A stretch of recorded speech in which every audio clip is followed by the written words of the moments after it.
Welcome to the January 15th meeting of the Weare Board of Selectmen. If you would please stand, we'll start with a pledge of allegiance.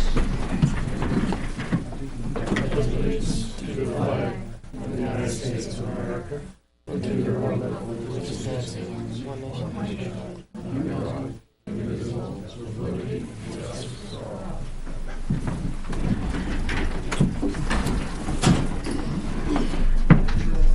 I booked his dogs. I opened it. It's empty. It's already got one here. We did. That's already not even on fire yet.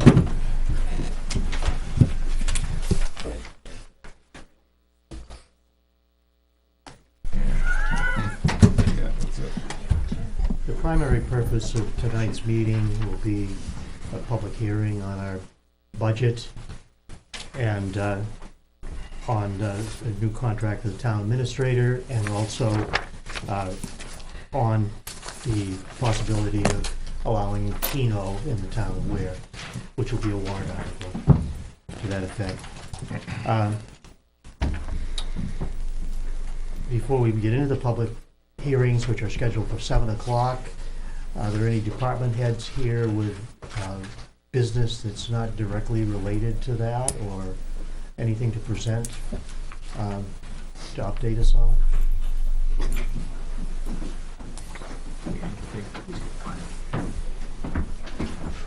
So I just want to say thank you to the board and to the entire town, but to the board for showing their gratitude to the Public Works Department during the snowstorm on Christmas, and much appreciated, and my guys are blown away, so really appreciate it. They want to get a card, just signed by all this special, but just wanted to say thank you from the Public Works Department. It's really appreciated. It's only the second time since I've been here that we plowed on Christmas, so it's not something that happens every year. I think 2002 was the last time. I think I'm the only guy there that was here last time it snowed on Christmas. Thank you, Benji. Yes. Anything else? No, I mean, unless you guys had any questions while I'm here. We've it's been a tough start with breakdowns. Kind of been quiet the last couple storms as far as major breakdowns, but plugging along, I guess. Yeah. We're living in the new shop, so that's handy. Having everything loaded and parked. I walked through that today. It's impressive. It's nice being able to load everything and get them in. It personally saves me a couple hours. Not that was any savings on salary, but it helps me get a couple hours of sleep where I know they're loaded and can tell them be in for 2 or 3. Because before you had to have warm up time, and it took an hour to load everybody's. So it's very helpful to me to hit the button and let them out. It gives me time to make sand up for them when they come back. You actually feel the warmth coming out of that floor. Yeah, it's nice now. Yeah, now that it's all warmed up. There's room if we park them just right. I'm going to get the paint striper out and stuff as we get time. Park lines for each person to follow, because there's room to park in there and put the wings down to work on things. We park them with the wings chained up and everything, but if you need to work on them, you can put the wings down. I think if you really want to be creative, you could sneak tobacco and stuff in between if you needed it for a project the next day or something. So. How are our bridges, culverts, washouts, rivers? Are they all holding up with all the flooding? We didn't have any washouts. River was pretty neat. If anybody drove down River Road Saturday, right? Saturday. Couple ice jams over by Beasley Road, north of Beasley Road. Lots of water bleeding out of driveways, ditch lines. So that's going to be a problem, because it's supposed to get cold again tonight and then warm up just enough to snow, then warm way up to melt that snow, and then rain again Monday. So probably gonna all the bank corners, the water's gonna run across the road. All the driveways that got snuck in, they're pouring out of. We had an issue on River Road Sunday, so just water out of a driveway and a car hit it. They're not as long as that table, the patches of ice, so you know, shouldn't be a Pretty problem, fortunate. but they always are. So. Pretty fortunate in the big scheme of it. Oh yeah, some towns had some big problems. My son had a basketball game in New Boston, and 13 was shut down because the river was over the road. Yeah, I don't think that happens all the time down there, but not with the ice chunks the way they were. That was pretty kind of neat. I guess it wasn't for the people that involved down there, but Is there a completion date for the ramp? they're just tying up odds and ends on electrical. I don't really know they got a whole lot to do still. The lift is all in and. Yeah, that's ours anyway. It's wired. That's up to us to put in. That's up to us. Yeah, What was that was the question, Jen? But the lift. the car lifts us. We assembled it and got it kind of positioned. I don't really like it. So we turn it a little bit. But we got it put up so the electricians can wire it. There's a safety switch on it. And there's a motor, of course. Have you had any complaints on Mountain Road? Somebody said something to me that the pavement's starting to break down in places up there. Couple spots, but just was unfortunate paved the day after a monsoon rainstorm. Is that gonna have any long-term effect? No, they assured me it wouldn't because we fixed them spots, and then we're gonna shim them before we top coat, and we're gonna top coat with 1.5 inches instead of 1 inch, which I was gonna do anyways. Had nothing to do with the groundwork we did. It was a learning lesson for sure. I did ask the paving company to stay in town and pave. However, if I'd known it was gonna be like that. What happened is you have to pave one side and you pave the other, right? So we paved the right side going up the mountain. Turned around, came out. Well, paving trucks have to run on the side that the paver's not on. Can't run into the paver and go up and turn around. So a load of trucks running on the new mat, the new pavement mat. That's what they call the pavement, the new mat. And it pumped the water out of the top coat crush up through the top coat. By the time it was realized, it was too late. And then happened to have a big logging operation up there at the same time. I mean, there couldn't have been more things go against us on that road job. We put state spec gravel down. We put almost a foot of our gravel, crushed 3-inch. Keith crushed for us out of our pit. He said John was there, some of the better stuff he's seen come out of our pit, and then put 6 inches of state spec on it. It was hard as this floor all summer. And with everyone getting all their state money and everybody was busy, every paving company, and I just got put off, and when it was my day, it rained like hell. So we got put off a day, and they're moving out of town, and I begged them to stay because of the phone calls that I've gotten, and we started paving, and it unraveled before we knew it. It'll be all right in the end, but not something that I'm very happy with either. Lesson learned, I'll tell you that. I don't care if there's a cloud in the sky, I ain't paving again. So, top coat, base coat. Anything else? Well, we didn't cheap on under drain, we didn't cheap on gravel. See the bills I bought stone and gravel and pipe and under drain and all new culverts. And you ride the road and go look at the work we did. Drainage, we spent all summer at the excavator. It's not a cheap job. We didn't, cut corners, I guess you'd say. We put tons of stone in. It was our own stone under where all the spots I knew that bled water. Just ground saturated a lot of water up. I think we got 2.5 inches of rain that night before we paved.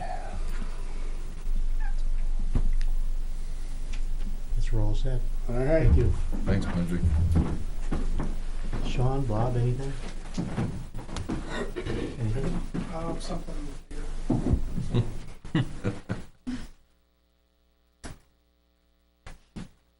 Was that a no? Right, something to discuss in the warrant articles, discuss warrant articles. When we go through? Okay, what I'll do here is jump down a little bit. So, since the public hearing's scheduled to start at 7, we'll go down and do the minutes and the manifest and see how we get on those. So we're looking at the minutes of January 8th.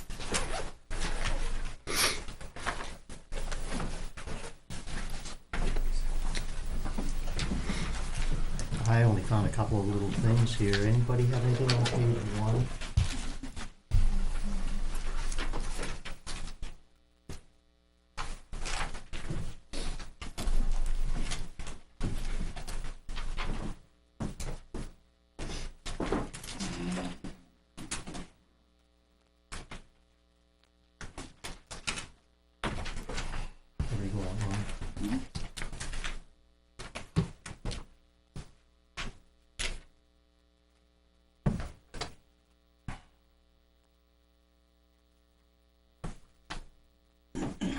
Page 2.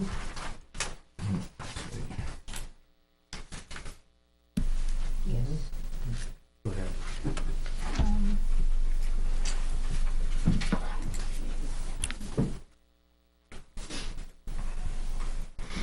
Um, the fourth line, third line down in the second paragraph down, at the end, that, not be touching that tonight as he would like to focus on only on the default budget.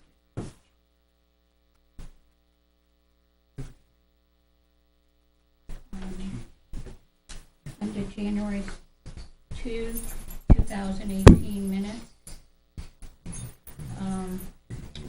over at the end, it's approve instead of approved.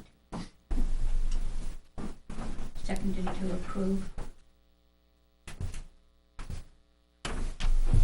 Anything else on page 2?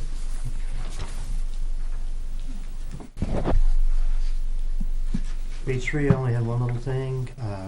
Under public comments, second paragraph, third line.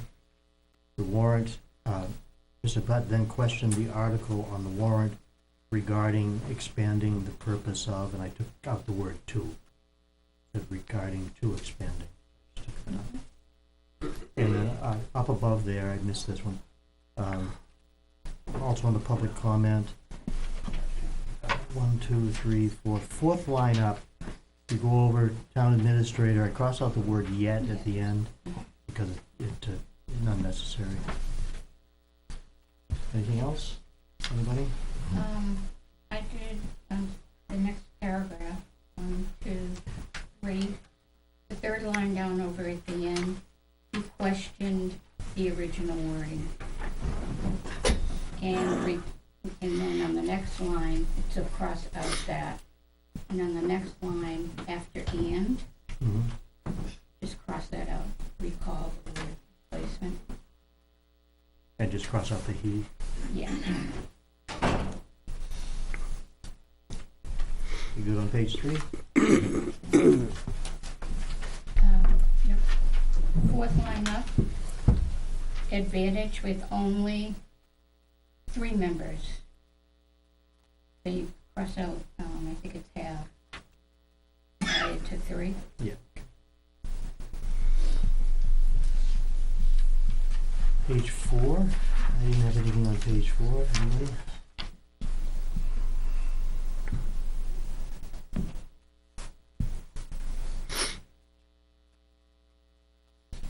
Ken, you read that page 4?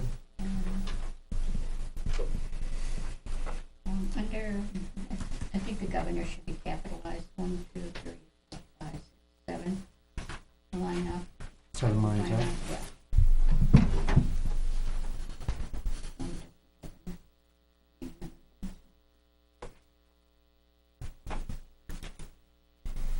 I guess it can be or doesn't have to be.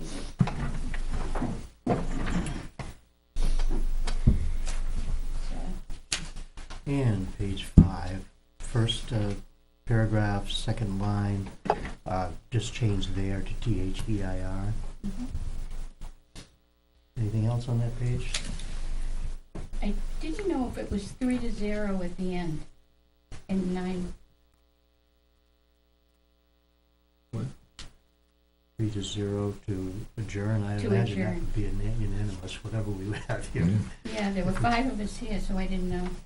Yeah, That was, that'll be the 5. and was it 9:44? Yeah. Yeah. See, I didn't know if this was maybe from the week before and everything. No, it's 9:44, would be right. Okay. Yep. Yeah, All right. but Yeah, it was definitely, 5 to 0. Mm-hmm. I don't think 2 of us would have voted to stay here. Yeah. No, you never know. Speak for yourself.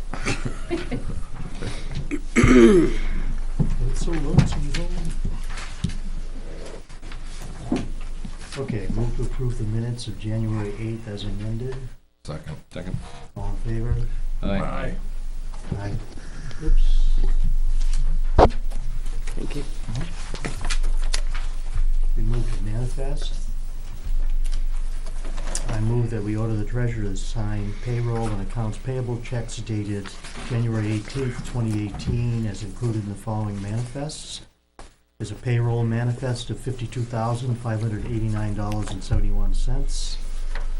there is an accounts payable for 72, this is a 2017 accounts payable for $72,239.12. A 2018 accounts payable for $15,147.41. Supplemental accounts payable manifest $100,562.55, and a John Stark Regional manifest for $250,000. So a total is $490,538.79. Question: did that? Oops, Beth disappeared. Just gets back. What? The accounts payable, the 100,000. Did that come in late today? It's right here. Yeah. Okay, I didn't get a signature on that. Maybe good to look before I vote. Mm.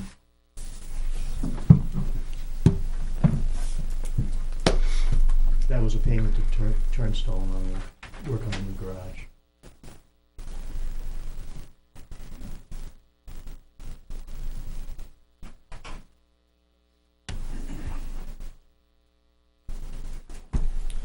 Was there a second to that motion? No, you were holding it. Ask Beth a question. You all set? I'm all set. What was that second? Okay. Motion's made and seconded. I'll get it back up now. Who seconded it? Jack. Sorry. Oops.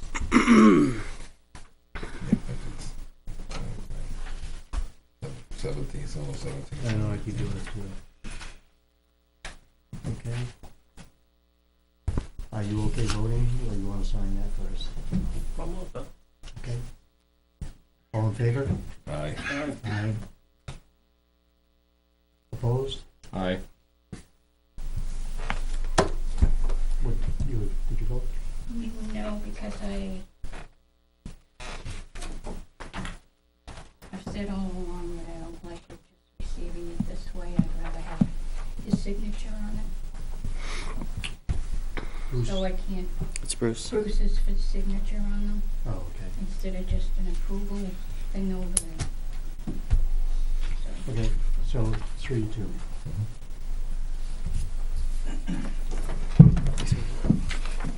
Thank you. Hey, John. Another copy. He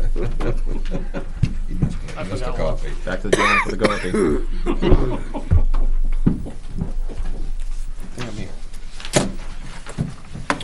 I actually kept out. I was given some abatements by Lauren. One was given to me today. I'll pass it down. But there was a. If you guys remember, we received something from the Board of Land and Tax Appeals regarding meeting with a taxpayer that filed, and your first step is to go through mediation. So on the 10th, Lauren and I and the taxpayer met, and we came to an agreement which revised the assessment for $10,000. So there's $230 owed him. So that's there, as well as a camper that was currently, or was denied as the camper was on the property as a 417 and was unregistered. They basically have pulled it out and moved to Florida with it, so we aren't going to get it anyway. So she's abated that. And then the moral abatement, it was clear cut that the camper was registered and should not have been taxed. So there's 4 abatements on top of that one that Lauren had given me on the 10th. I don't have anything more to add on my report. You guys all got an envelope. I thought you could talk about that correspondence from Centerwoods Elementary. The Centerwoods Elementary has asked if anybody would be interested in, I guess, being a judge for the invention convention for the kids. So Jack has volunteered on behalf of the board if someone else wants to join him. There's I just need to let the school know who's gonna come.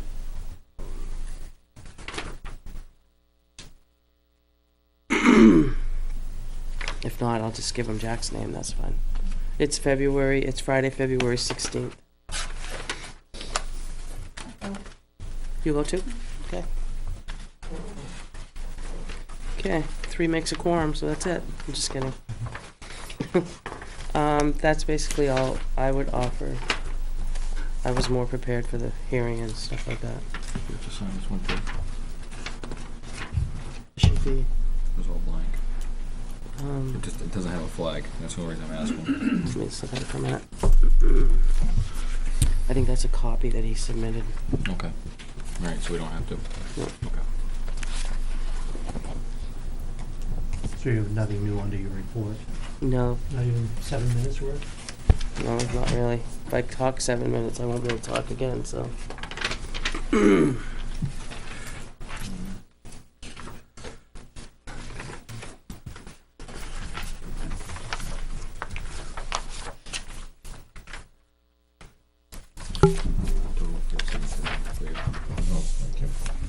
I can hand around paperwork. I can hand around the paperwork. It won't take 7 minutes unless I creep.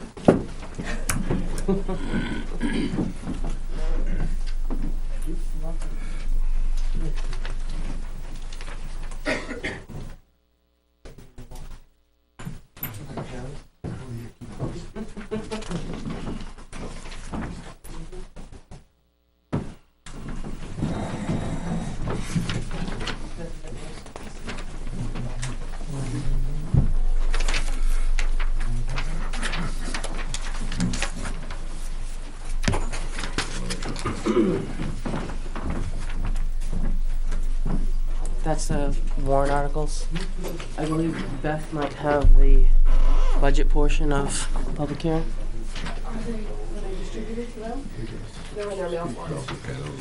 You guys got it in your mail slots? You have yours? Okay. What's that? Yeah, we have them. The new revised Then budgets. the budget? Oh, yeah. Okay.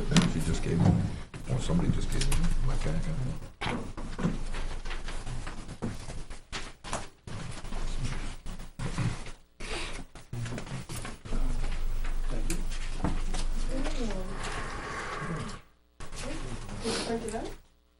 This is the copy bill.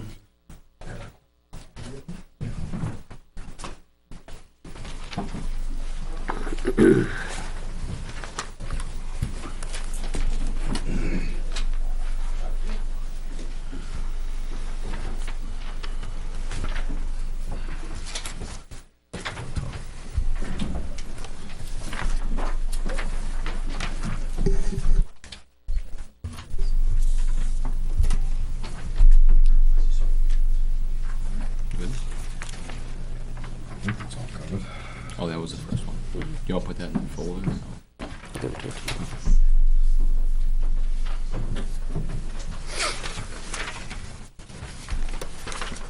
Neil, do you need a printout? 115? I think he's got it. I think you got it in your hand. He's got it in his hand. That's the one you got.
Sorry about the lull while the clock ticks away.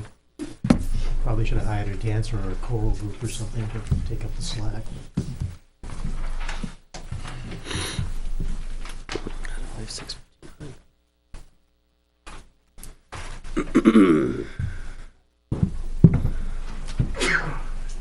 Bless you.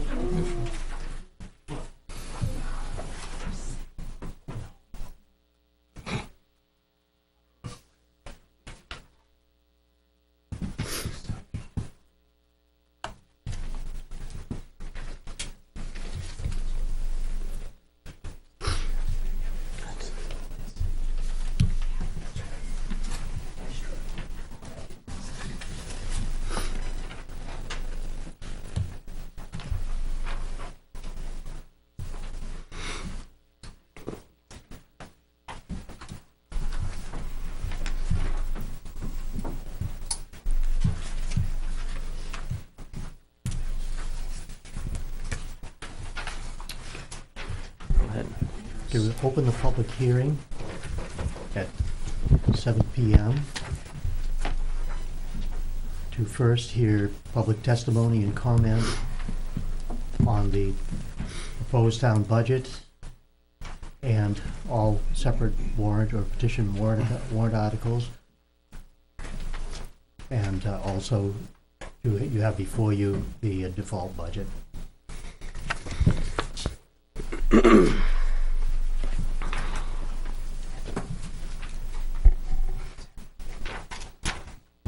There being no further comment. Okay, why don't we walk through the categories here just briefly, and that way it'll give it some order as we walk through the budget. So the first section that we have in front of us is town officers' salaries, and there's basically no change there from last year's through the approved, default, and proposed. Town officers. Again, there are some changes here because there are, under town officers, there are certain items that are contracted or items that change regularly every year, like the cost of the mailer, the town report. So where you see a contract decrease, it relates to that. The mailer, the town report, the cost of hosting our website. There's a contract increase for IT services and a contract decrease for photocopy services. Anyone have comments on that section of the budget? Elections. This varies every year depending on the number of elections, and we are required to hold the elections. So you will see some increases here because there are 3 elections in 2018. Any comments on the elections? Tax collector category. Here, as part of last year's warrant, we had a raise for non-union employees that was approved.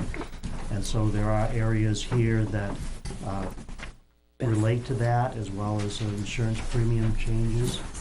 And that's about the only difference there. Any comments or questions on tax collector? Assessing. We went out to bid with our assessing contract. We came back and rehired Avatar, signed the contract with them after going out to bid. There is a change in the contract amount for Avatar, and that's the primary thing there, except for the wages, as I indicated, under town tax collector. Any questions on assessing? Is that Avatar contract gonna be a consistent 88,032 for 5 years? Or is Yes, that gonna raise it? yes, it's structured in a way where there won't be a large bulge at the point where they do a complete. Every 5 years you're required to totally reassess, and that's figured into the cost so that there won't be one where it's much higher than the others. So this is a constant for the period of the contract. Thank you.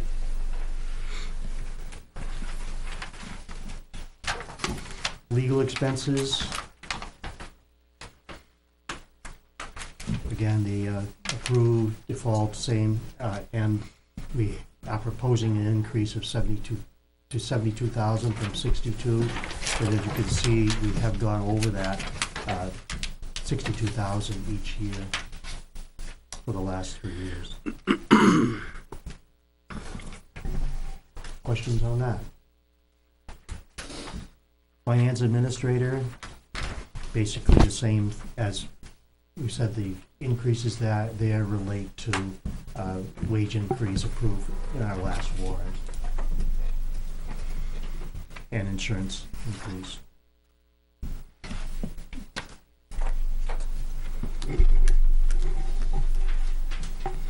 Town clerk, basically the same as I'm repeating myself, John.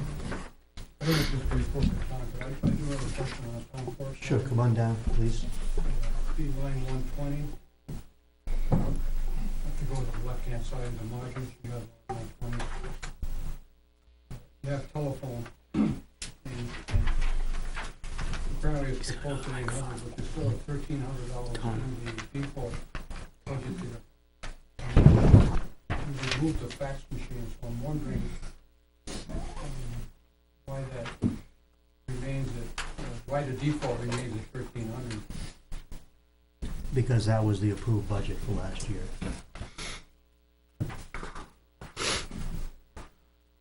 Is that the case? You've done it every time? You just put the number across?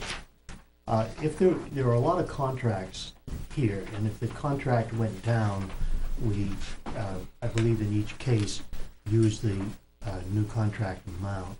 Well, this is the case here, where it's actually gone down, and it remains with the higher number. Right. In the previous year, you only spent $694. That's with the fax machine. Now the fax machine's gone, and you're proposing 1,300 in a default. Okay, well, we will look at that when we go through it again.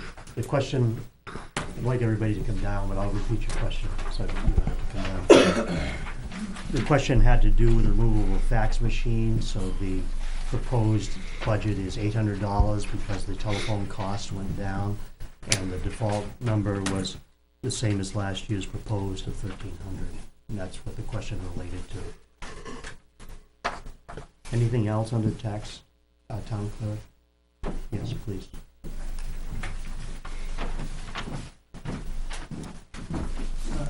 Frank Campana, Quaker Street. That same line, as was being discussed, it is not, now I have to find it, the telephone line under the town clerks. It's one. Yeah, no, I found it, but want to make sure that you still have it. That looks, I know the word contract was mentioned. It doesn't look like it's a contract, No. which would, by definition of Senate Bill 2, you can reduce if the contract is less. So being if this doesn't look like a contract, and you kept that $1,300 as your response was, it was the same as last year. Is there anything in the definition of Senate Bill 2 that does not allow you to reduce a line this year if it was lower than last year, irrespective of the contract? So is there anything in Senate Bill 2 that does not allow you to reduce a line? I don't believe so. Okay? Correct me if I'm wrong, Jeff. I'm really confused on the question, not allow you to reduce Right, the line? right. No, Senate Bill 2 says it's last year's budget. Yep. Senate Bill 2 says it's in this case, it's $1,300. It is not a contract, so it doesn't come under any type of definition Yeah. under Senate Bill 2. So irrespective of it being a contract, is there anything in Senate Bill 2 that says you cannot reduce that line to the $600? Oh, for that particular telephone, no. Yeah, and like other, other similar examples that might be found in the budget. Mandated by law, contract, Correct. obligations. So there is nothing, I think you gave me the correct answer. Beth didn't understand, so you understand my question? Okay. So you do have the ability to reduce lines. There's nothing in the law that requires you specifically to keep it at last year's $1,300. That's true. That's what I kind of thought, but I just wanted to reaffirm it. Okay, thanks.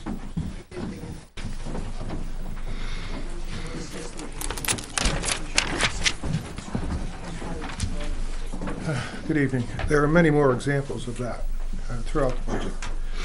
So before we get to all of those, is it the board's position, what is the board's position? If a proposed line in the budget is less than the default number, I think what you'll find is unless it was a contracted service of some type, we've left it at the 2,000. I understand that. Okay. But I'm referring to, and as the example that was given earlier, is That's what I was about to say. I think you'll find that unless there was a decrease in a contract, that we left it at last year's approved budget amount. and why is that? Because you're allowed to? Because that's what the law says. I just thought I heard a discussion indicating that you didn't have to do that. That's right. That's a decision that we can make. So the law doesn't say you have to It keep it. doesn't say we have to keep it the same, no. And that's not what I said. Oh, I thought you said the law requires you to. No, I didn't say that. Oh, I'm sorry. could you clarify that then? What we've done is taken last year's approved budget, and that's become our default number, except in cases where that there was a contract involved, or that contract decreased, then we decreased it in the default budget as well. Okay. So if the department head says I can do it for less, you're gonna leave that higher number in the default? Is that what you've done? Hypothetically, and we don't have many things where the department head says, I can do that for less, but there are some small items like that. I think it's more than small items. Great deal. Do you want to go over each one individually when we get to that department? I think you've stated your feeling on it. If you wish to, you certainly have that right. So is the board gonna review and discuss that? We will review and discuss this whole thing again. This is not finalized. This is a point in time with this. This is the budget that we're presenting this evening. And we will go through it again before we finalize But it. the purpose of the public hearing is to take input from the public that may affect the decision you're going to make. Right? Absolutely. So do we have to go over each one individually?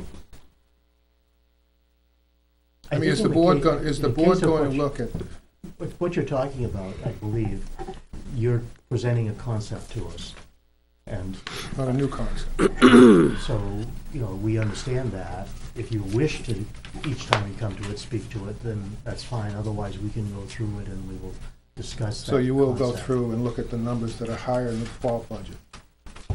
We will, but I'm not saying we will change them. All I'm saying is that we will go through and look and see if it's appropriate. And hypothetically, why wouldn't you change it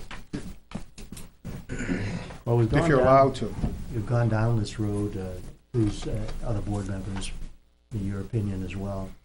We've gone through this several times over the years, and we have an obligation to do the best we can to provide the services to the town. And so as we look at where that default budget will take us over the years, we've got to hang on to what we have. That's my feeling. That's not a board expressed feeling, but that's where I'm coming from. Well, for at least 5 or 6 years, the prior boards have gone through and reduced that number to match a lower number in the proposed budget. And I don't think we've ever failed to provide services to the town.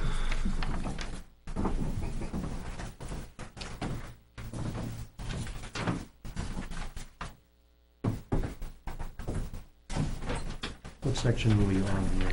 Town Town clerk. clerk. Town clerk. Anything else on town clerk? Selectmen's office, we have a new contract with the town administrator, which we will discuss later as a separate public hearing, but that is the major change under Selectmen's office. And there are also some wage increases related to the raise that was given last year, so, for example, the secretary and so forth would be in that category.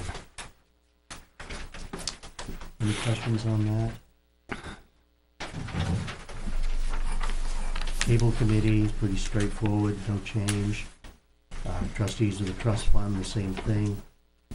Land use, the only changes there relate to the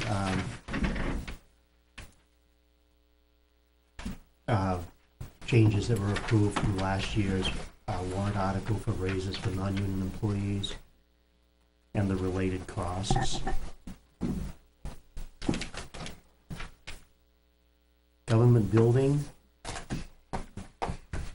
What we've done here, and you'll see it reflected in other areas under the departments, we've moved the heat and electricity all into one category.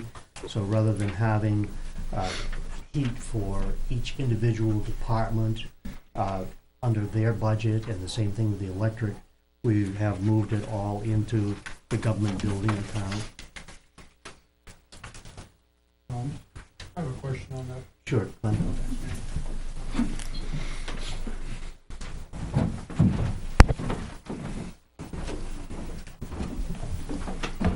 Yeah, John Lawton, Oak Hill Road. I see where you've done that for the model building, but there are two lines in this budget, line 188 and line 198, that refer, I believe, I'm not sure what 188 refers to, but 198 refers to the stone building. And there again, what Dick was saying earlier, your default budget, let's say the one on the stone building on line 198 is a little more than double what the proposed budget is for that. And if we look at the heat for 2017 up to the date that this was printed on 1/15, we have spent $708, but yet your default budget shows $2,500 and the proposed is $1,245. I'm wondering why that can't be lowered down to at least the proposed budget. It looks like it could even go lower than that. I'm sorry, John, I missed the line that you had. Well, I'm looking at the lines that Beth put on the side, not the yeah, 101, but if you look down the column on the Stone. margin on the left, line 198, and if you follow that across, it's, you'll see what I'm speaking. It's 750 gallons at $1.66 a gallon, and it's proposed at $12.45. But you have in the default budget $2,500 because that's what was approved last year. But yet, if you look at the expenses for 2017, so far it was $708. So even if the price of oil went up a little bit, it would still be well within the 1245, I believe. And I'm wondering why you're keeping the 2,500. And line 188 is similar, not to the same degree. Yeah, I think there's only $300 difference, but there again, we spent $4,441, and you're proposing $6,500 in the default budget and $6,200 in the proposed. So those are two areas that I think could be looked at, just to, all right?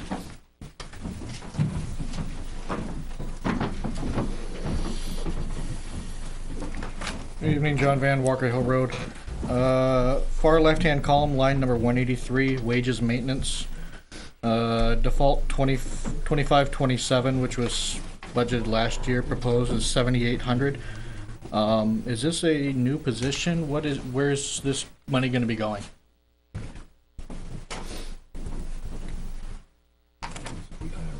That was the maintenance. Yes. Yeah, the We maintenance haven't, we had a maintenance person here, a cleaner and maintenance person for quite a few years. And for the last couple of years, we've had just a cleaning service. We'd like to reinstate that so that we had a person on site. We have nobody to keep it, to go beyond the basic cleaning in this building. Okay. And so that would, like reinstate that position to have a person who is here for maintenance. So this would be this pretty much would be a new position for building maintenance, is that correct? It would be a change from this year, but for years we had that person there and we carried this line. But we haven't had the position filled, and we would like to fill it because there are times that keep on coming up when this maintenance issues get overlooked if there's a person on site that would be able to take care of them. Would this be an employee or a contractor we would hire? No, this would be an employee, a part-time employee. Does that $7,800 cover, is that referenced there in the Medicare and FICA? I just want to make sure those increases are part of that. Yeah, they would be. Okay, thank you.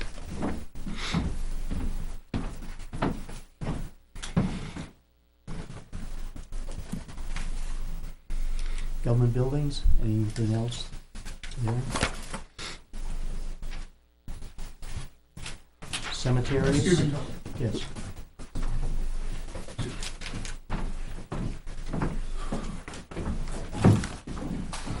Unfortunately, I feel I'm gonna have to come up and comment on all the items that are higher than default. And under government buildings, line number 200A, default number is 9779, I'm sorry, the proposed number is 9779. The default number is higher at 125. Line number 200D, the proposed is 1,000, the default is 2,000. Line number F, 880 in the default, in the proposed, 1,000 in the default.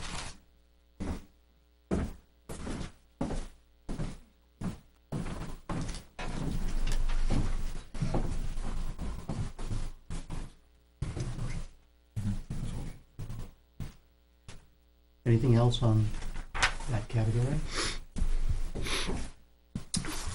Cemeteries? Insurances?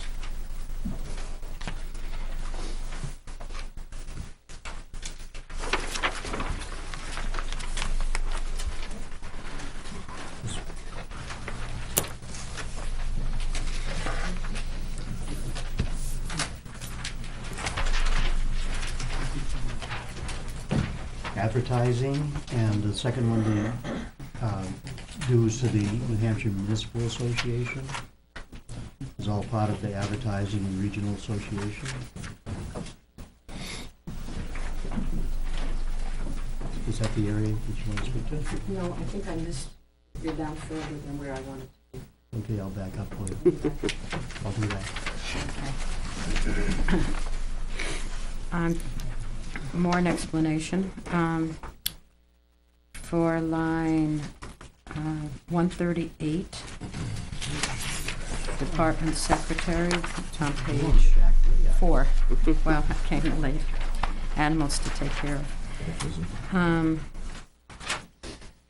I noticed that in the proposed budget, you were doubling that amount.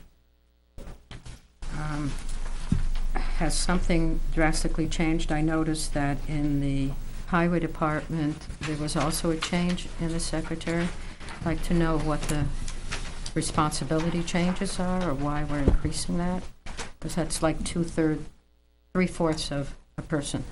Right, it is.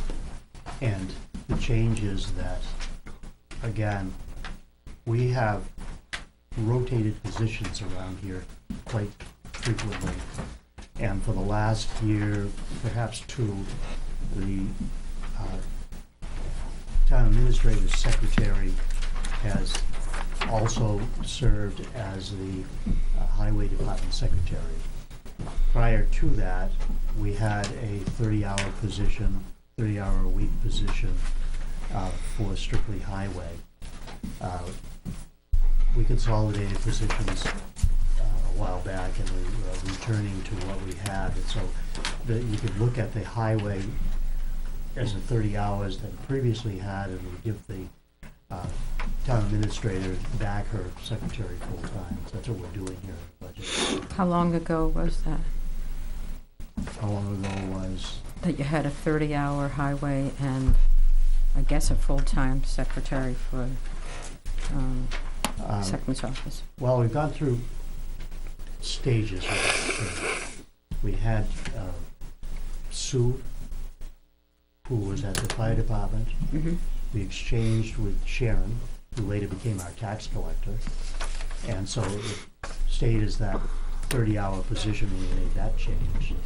And then we doubled up, I believe, correct me if I'm wrong, with tax collector and highway.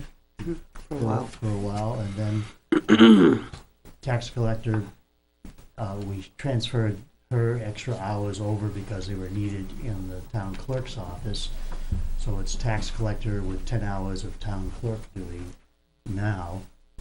And that's when the transfer was made to share the responsibility with the town administrator's secretary. So, I guess my question is, what has changed now that you need more like you had then? Location. Yeah, location for one thing. Can you explain? Well, we're going to have the highway secretary at the highway garage.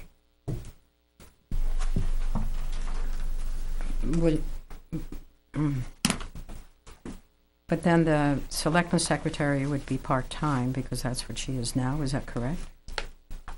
No. Okay. That's why you have 40 hours here. She would be full-time, which is desperately needed.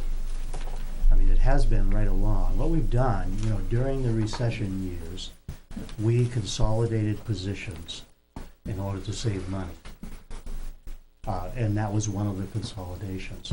It really hasn't worked out. We find that our highway director ends up doing a lot of his own bookkeeping, and our town administrator does a lot of her own secretarial work.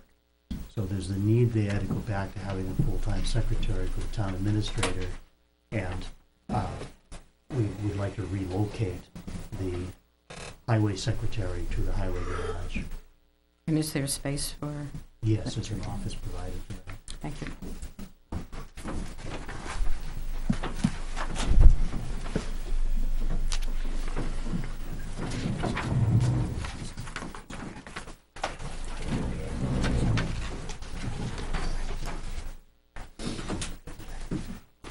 Okay, we were going to police department next.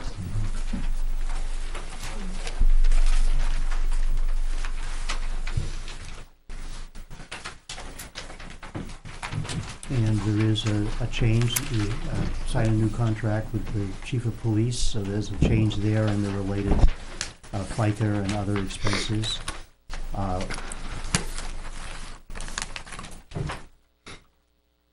Also, There was a contract approved last year that was a 3-year contract with the police union. So you'll see that that's reflected in wage changes for this year, and also the related costs that go with that. There are some changes in insurance because we offer either an insurance, depending on whether single, two-person, or family plan. 90% of the cost is the town's responsibility, 10% for the employee. And there have been changes there in people who take the insurance rather than taking the buyout. So you'll see variations on the insurance or the buyout line. There are probably other things here too, so we'll open that up to comment or discussion.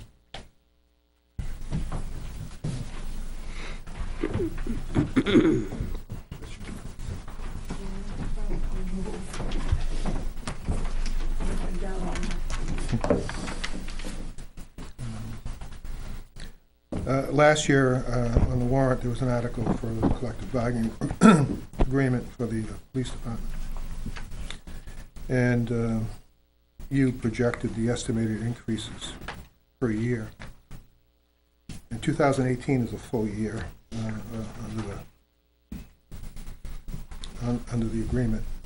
And you estimated the increase, which includes, I believe, benefits, as $32,056. When I look at the proposed budget and the default budget, same number for each line, compared to the 2017 approved budget, it's a $68,233 increase.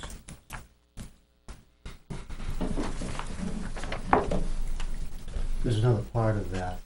Last year, when we met with Finance Committee, in order to keep the budget down for the 2017 year, we knew that there were positions available that we would not be able to fill until at least mid-year.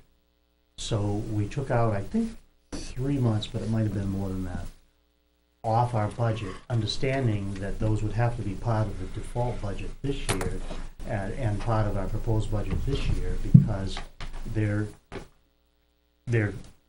positions to bring us up to staff of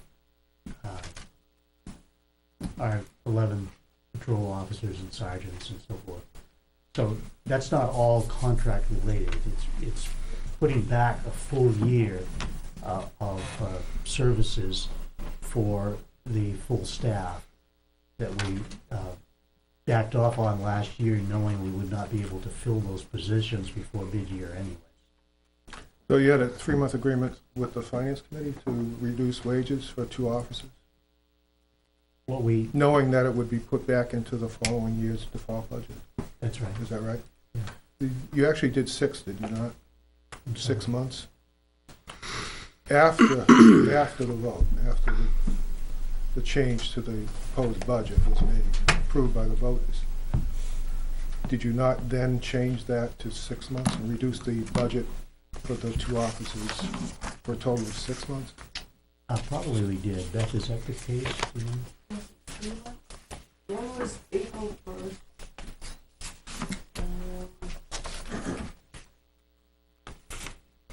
July 1st, we left one vacant, oh, that was the part-time officer. So we left the 2 vacancies for the full-time officers for the month of April. So yes, it was only May through December budget. May through December. So what was that? May through what? December. May through December. Are you obligated to keep the money in the budget for the 2 officers that we haven't hired for 2 or 3 years? Well, hopefully we'll have them on staff soon. But are you obligated? Is there any obligation that requires you to keep the funding in there for 2 officers? In my opinion, yes. All right. Everything else here is numbers that are lower in the default, in the proposed budget than the default. Okay, let's start with the line 226, part-time secretary wages. And, you know, I could care less what the reason was, but anyway, the proposed number is $20. Yet you have $6,591 in the default budget.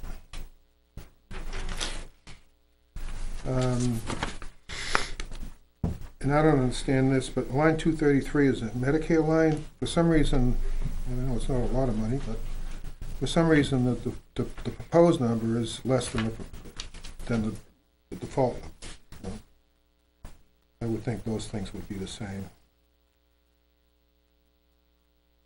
FICA is different as well.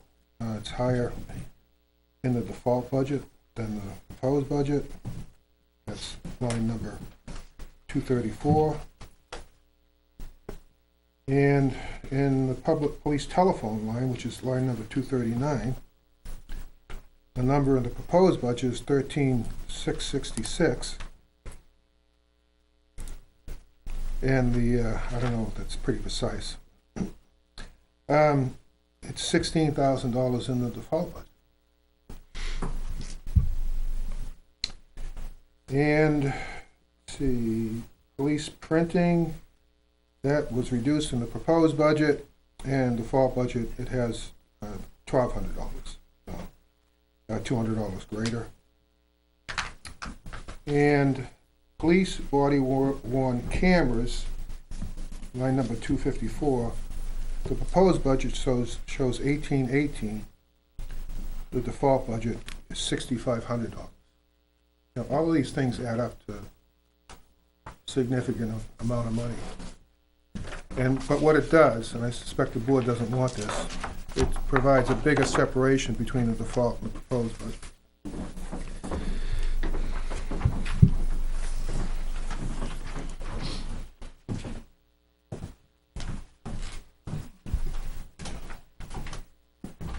Anyone else on this section of the budget?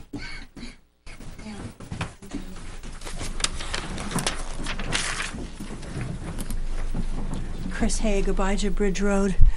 Just a comment. This town has had more default budgets than any other SB2 town in New Hampshire.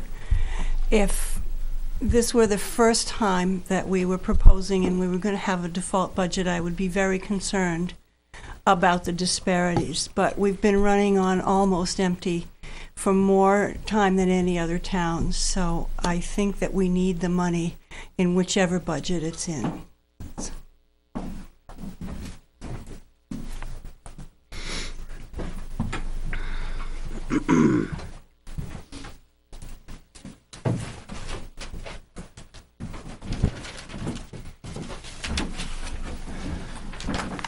Frank Campana again. I don't want to belabor the point of every line in the, throughout the budget. But I did the difference in the full-time officer's salary wage, line 224. Again, I'm using the bold numbers on the left. The difference between the expenses and the approved budget for 2017, that column, it looks like it comes out to be about $125,000 less. The expenses are about $125,000 less than the approved budget.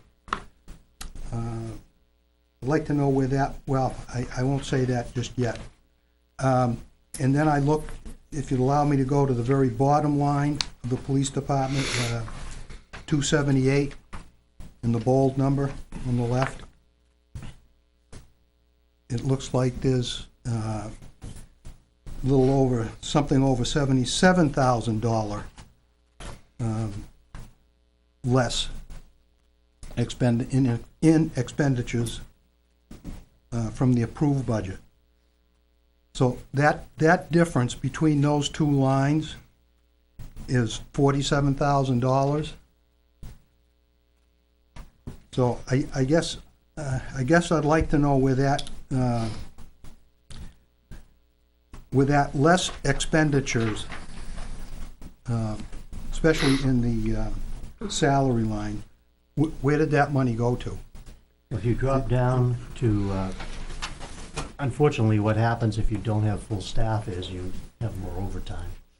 So if you look down at the overtime expense, we've budgeted $100,000. Line, and we please? Okay. That- Just so I'm I sorry, get it. that's I found 230. it.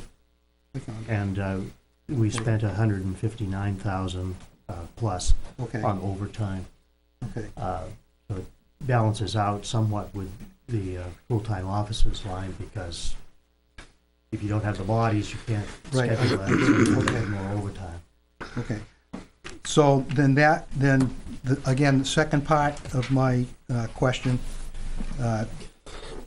is that the very bottom line of the police department is still $77,000. Again, that's line 278. And I'm not asking these as trick questions or to, blindside the board. But there's still $77,000 less in expenditures overall in the department. So where does that money go? I mean, I think I know the answer, but Well, it hasn't gone anywhere, so it hasn't been spent. I mean, it'll go, if anything that's left there will go into the, undesignated fund balance. okay. But again, the reason it's unspent isn't because there wasn't a need, it's because we haven't been able to come to full staff. And that is affected by that line as well as the overtime drawing on that. Okay. So, I guess, and I'm not saying accusingly, but that $47,000, instead of going into the undesignated general fund, it can actually be used throughout the whole budget to offset other increases. So it really is not, if the board chooses to do that. So you have the option to plow that savings. I know we've gotten away from the word savings, but you get an opportunity to plow that $77,000 worth of savings back into the budget and, disperse it amongst the overall budget increase. And supposedly we don't, as a taxpayers, we don't see it as an effect. Well, what you've done, I just wanted to clarify here. When it comes to the end of the year, if there are some things that we can purchase that we would normally be putting into the next year's budget, there are several items that, this is pretty consistent year, and you probably were sitting here when we made the motion. So we had about $30,000 that we spent in things that we wouldn't have to put in the following year's budget.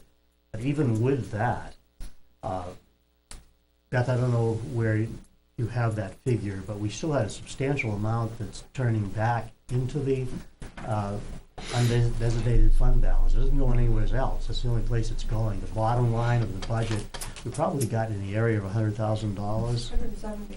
Okay, I did not keep up to date with that number. Yeah, it's going back into there, and a lot of it comes into things just like this, positions we couldn't fill. The highway also just barely got up to staff just a couple of weeks ago. We haven't been able to find the truck drivers, and fortunately, with the season the way it is, we have been able to fill the last position in highway. So, that's not money that's been spent. It's money that's going into that fund balance, and you'll see it, in eventual savings in taxes. Okay, all right, I'm good. Thanks. Thank you.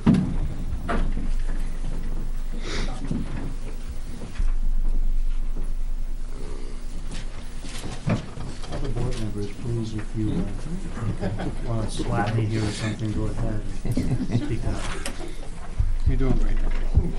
I'm talking about line 228, and it's probably just a housekeeping thing, but it's a police education incentive, and it's zeroed out in both proposed and default.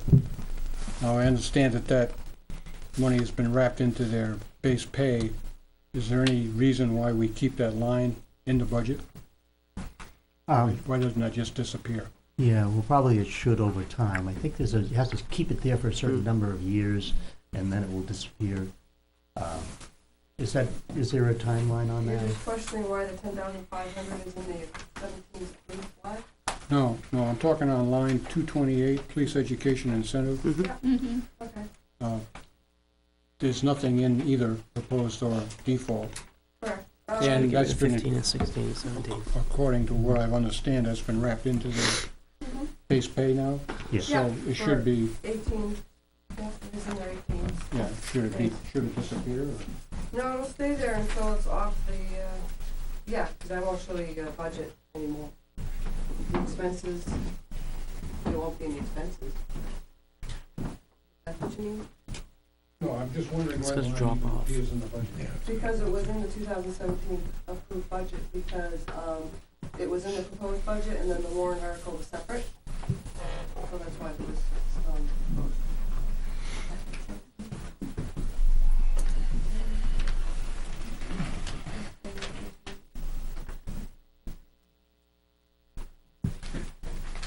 Anything else? Police? Emergency management?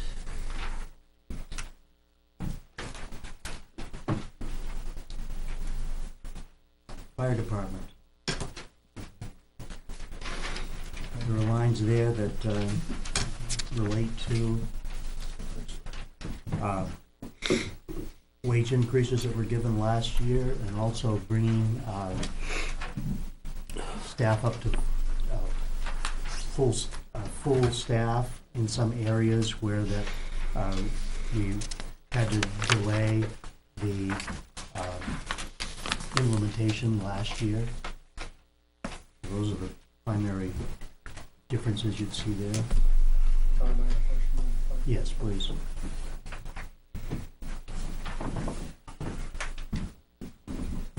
Line 296 within the fire budget. And that is to do with fire wages, call force. He's proposing 74,788, and you're carrying across 85,738, whereas the actual expenses in 2017 are 47. So it seems like the 74 is going to cover, even if it was a 30%, 20% increase. So I'm wondering if you could look at that line too as being one you could decrease.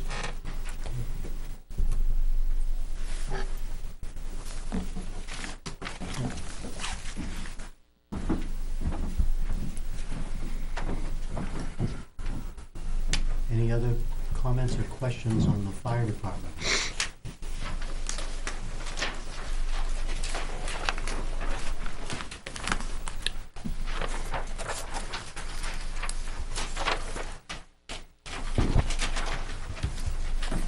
Code enforcement's pretty straightforward. Again, just a few changes there related mostly to a wage increase and the related expenses.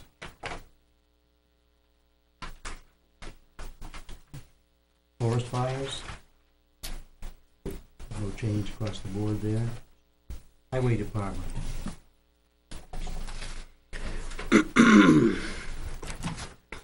Since we no longer have a union, the highway department, the highway department disbanded their union, so they are non-union employees as they were last year, so the raise that was given to non-union employees applied to the highway as well as to other departments.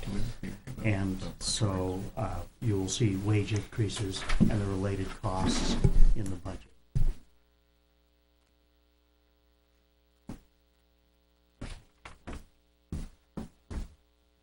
On this one, Tom, I have a question on line 399, New Hampshire retirement. Proposed is 65,163, but the default's reading 67,023. It seems like that should be pretty straightforward with mathematics, depending on, I don't know why there's a guess there. It's about $2,000 difference. Take it.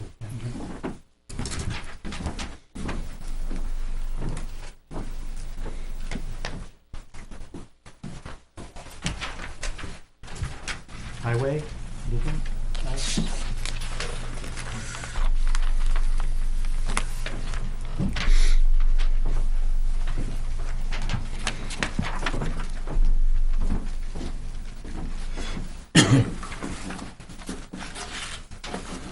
just a question on the highway department.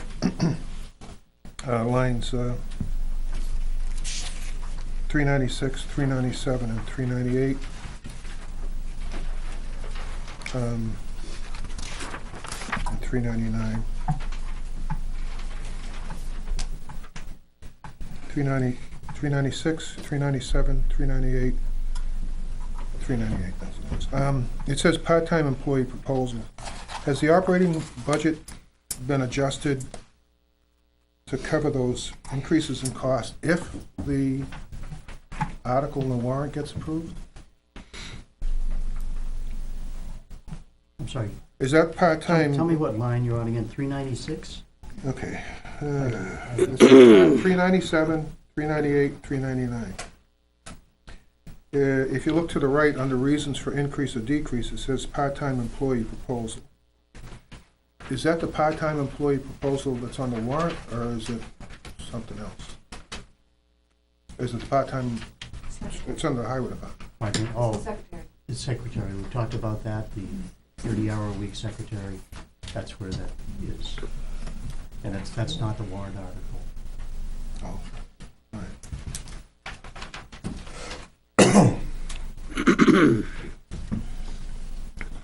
Thank you.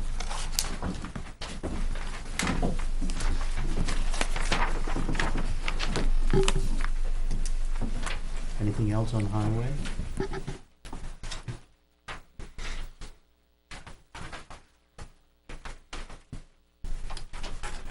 Now we get to street lighting. Any questions on street lighting? Like, where are they? Where is it? Yeah, where is it? Where? Okay.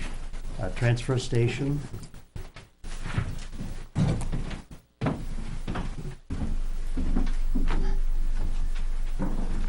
Far right-hand column, far left-hand column, line 455, transfer station internet.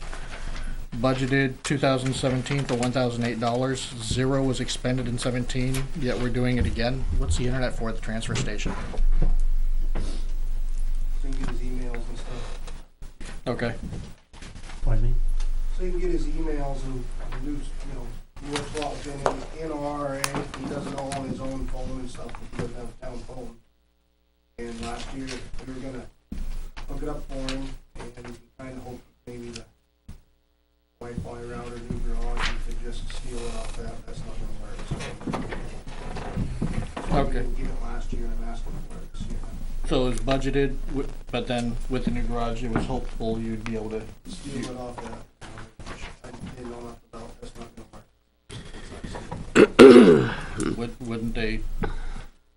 Wouldn't a town issued cell phone be cheaper than $84 a month for internet? Just a thought. Thank you.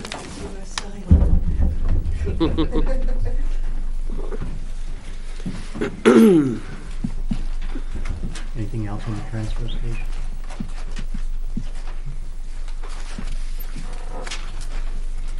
It's really hard to do any business anymore without internet. You gotta check the prices and everything. It's almost impossible to do business without internet. Sewer. Again, this, the bottom line here, whatever the costs are divided up among those that use the central system with the school, this building, and there are also several residents, and depending on the units, it balances out at the end of the year. It's paid for by the users being us, the town, and the school primarily, but also some of the houses that are basically between Moody Pond and the town hall. And the first few on East Road as well. Okay.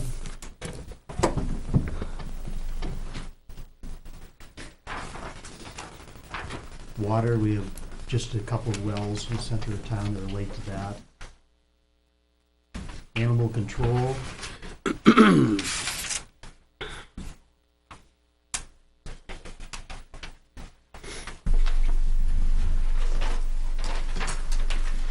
The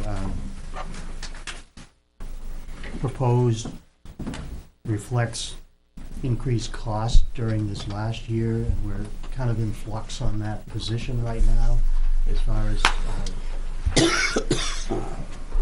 developing parameters for it. And in the very near future, this board will be doing that, and then we'll be deciding where to go with that. But we found that the expenses, as the town has grown, have grown for that position, and that's what you see there.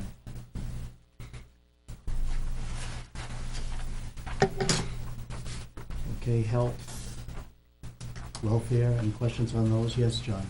I don't wanna come up, but there are a number of lines in the health thing where the proposed is a lot lower than the default, and there's been nothing expended in the past year on those lines. I know it's only $50 here and there, or $100 maybe. It just seems it's a little long. Look at that, you know?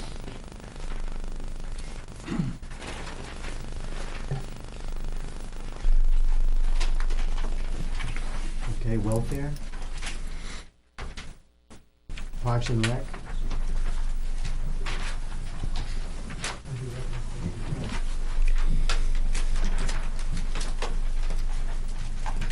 It's line 567. I think it's activities, if I can find it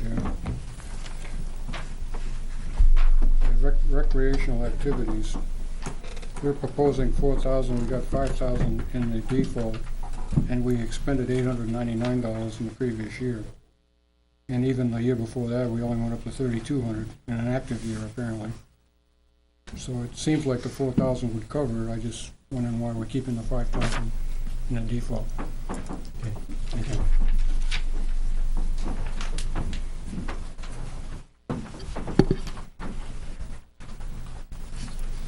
Library comes in as one number in our budget. It's broken down here, but it's not something that this board can change from line to line.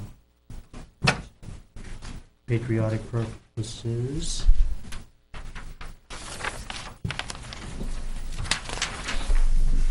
Conservation.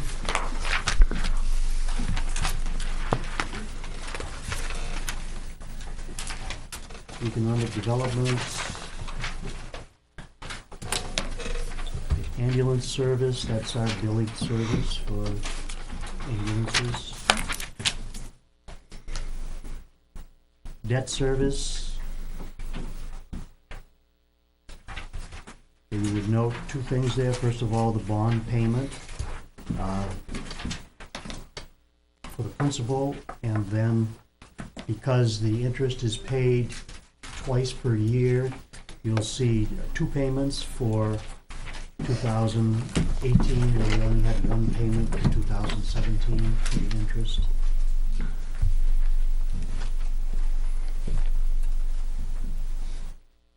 In capital outlay, we are paying off the grader, which is, we're on payment, this will be payment 4 of 5 for our new grader for the highway department. And then the ambulance, that money is in the budget, but there's an offset because it actually we transferred from the special revenue fund. So the ambulance lease payments come out of the special revenue fund, but they have to appear in this budget, and then it shows as a revenue as well from the special revenue fund.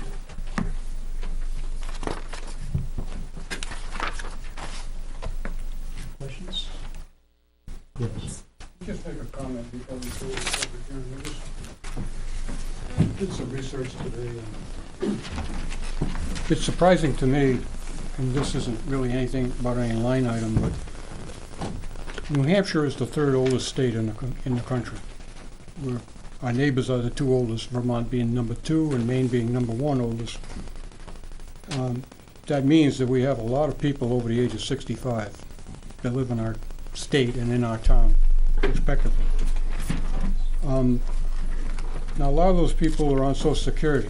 Now, I understand up here we have a lot of people that get supplemental through the New Hampshire retirement system plus the Social Security, that helps. But there's a lot of people that live just on Social Security. And year after year after year, if you look at this budget, it reflects a 6-point-something% increase, and that's not including the schools. I don't know what the schools are going to do to us. And that may not sound like a lot, 6% is not a lot, but when you start adding those numbers up, that starts to amount to a lot.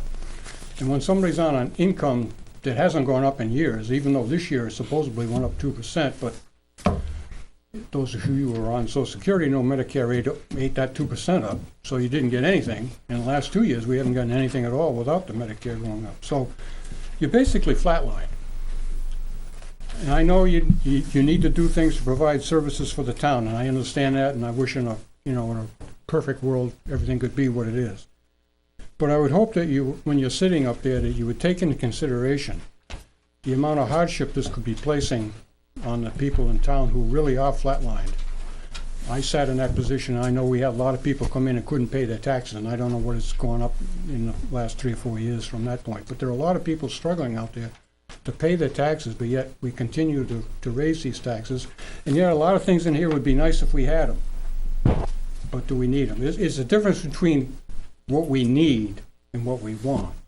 And I just hope you keep in mind the fact that when you're sitting there, yeah, we got to provide services, but look out for the people who are really, either that or come up with some kind of a scheme where those people who are flatlined have some alternative way of paying taxes or, doing something. But I would hope you take that in consideration when you're doing this, A couple of things that are related to that, John.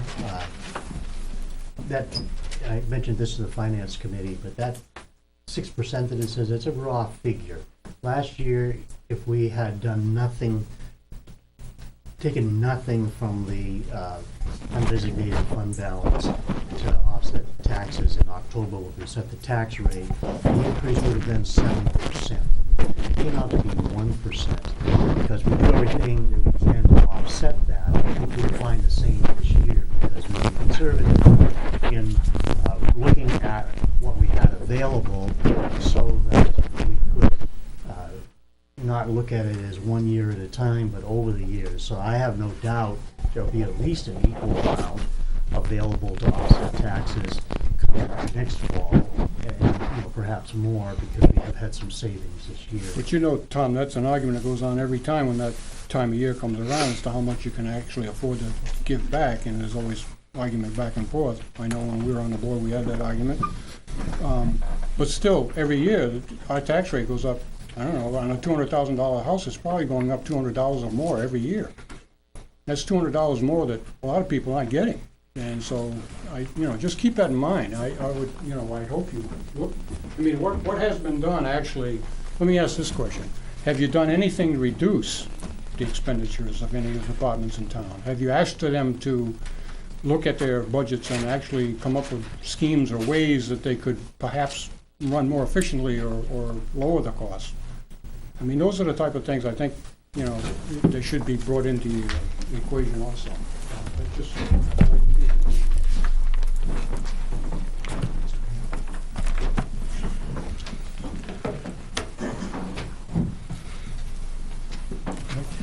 Neil Kirk, Mount Dearborn Road.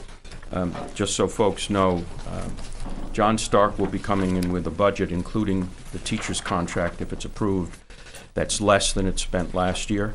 And the Weare School Board is coming in with a budget that's just about the same as it spent last year. Not up 6% or any other number. I'd like to talk about the default budget and some of the lines dealing with contracts. Board members met with the Finance Committee a week or so ago, and we had a discussion of this, and I want to thank the board for making some $60,000 plus of changes, reducing the default budget after that discussion, and that's much appreciated. But there's still about another $60,000 that I believe should be reduced from the default budget. And most of them are contract items.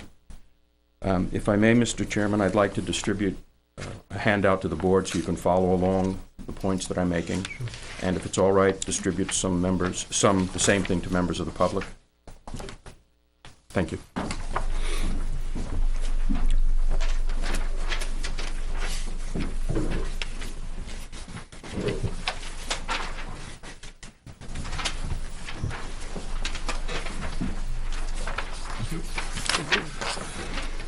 Excuse me. this is not a complete list. It's just the larger items, roughly over $1,000. On page 2, line 78 of the November 9th budget worksheet, January 9th budget worksheet, there's a new assessing contract with the same vendor. That contract represents a $14,000 increase over the current budget. The statute that deals with this says the default budget will be the same budget as last year, that's 2017. Appropriations, not quantities, but appropriations, meaning dollars, plus contracts and other obligations previously approved. Contracts and other obligations previously approved. Not contracts and previously approved obligations, but contracts and other obligations previously approved. To me and many others, this means that a contract which the board enters into, and which is perfectly legal, does not become part of the default budget until such time it has been approved by the voters, previously approved. For example, third year of a 5-year police contract that the voters approved, or 5 years on some lease payment contract that the voters approved. Those would go into the default budget as they increase. But when you have a new contract that the voters have not previously approved, that can't go into the default budget. This isn't to say that the selectmen can't enter those contracts. They may, and they may find the money to pay for them.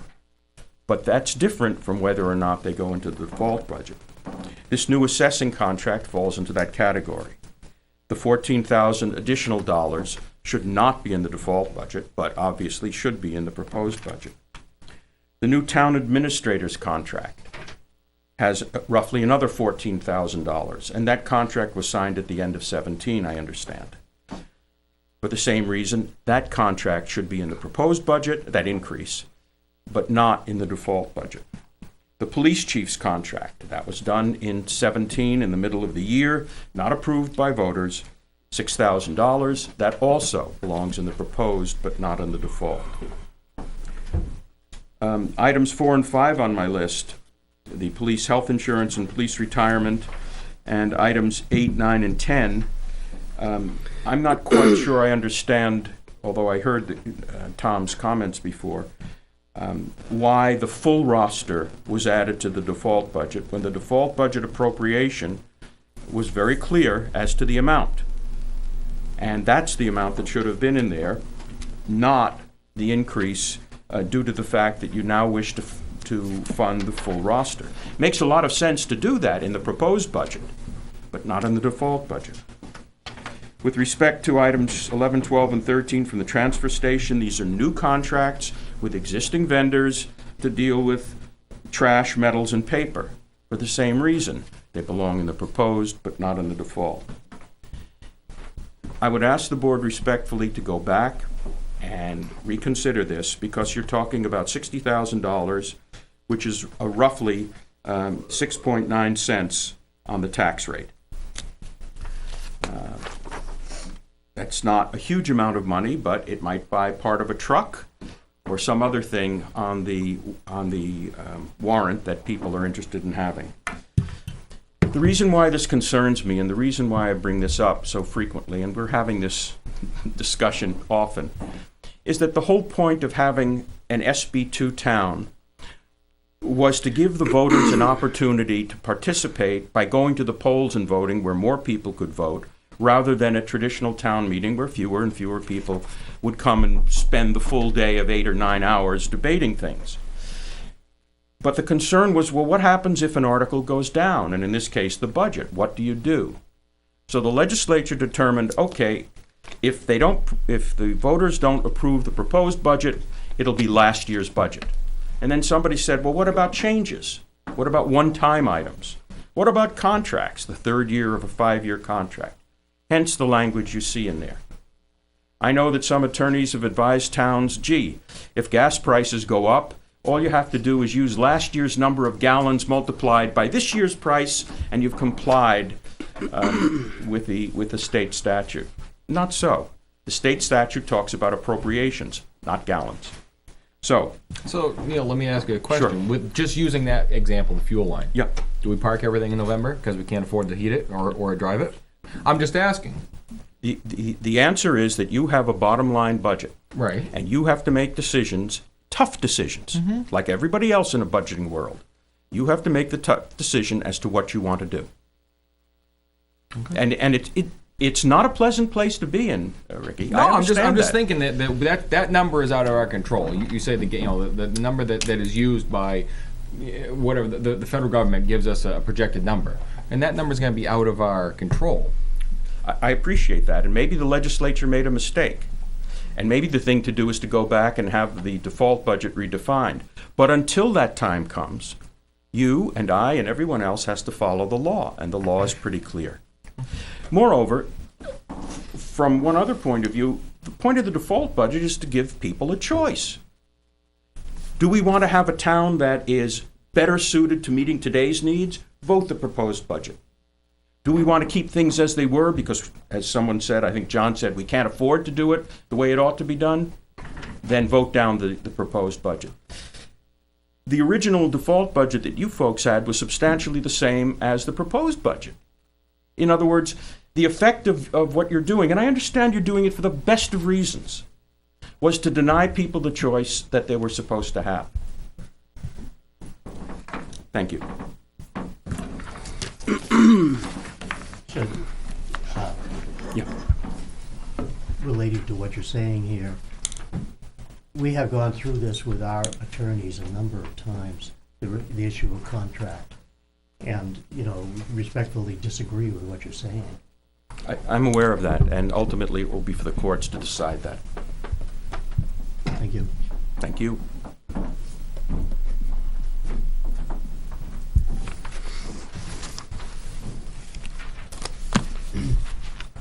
Thank you.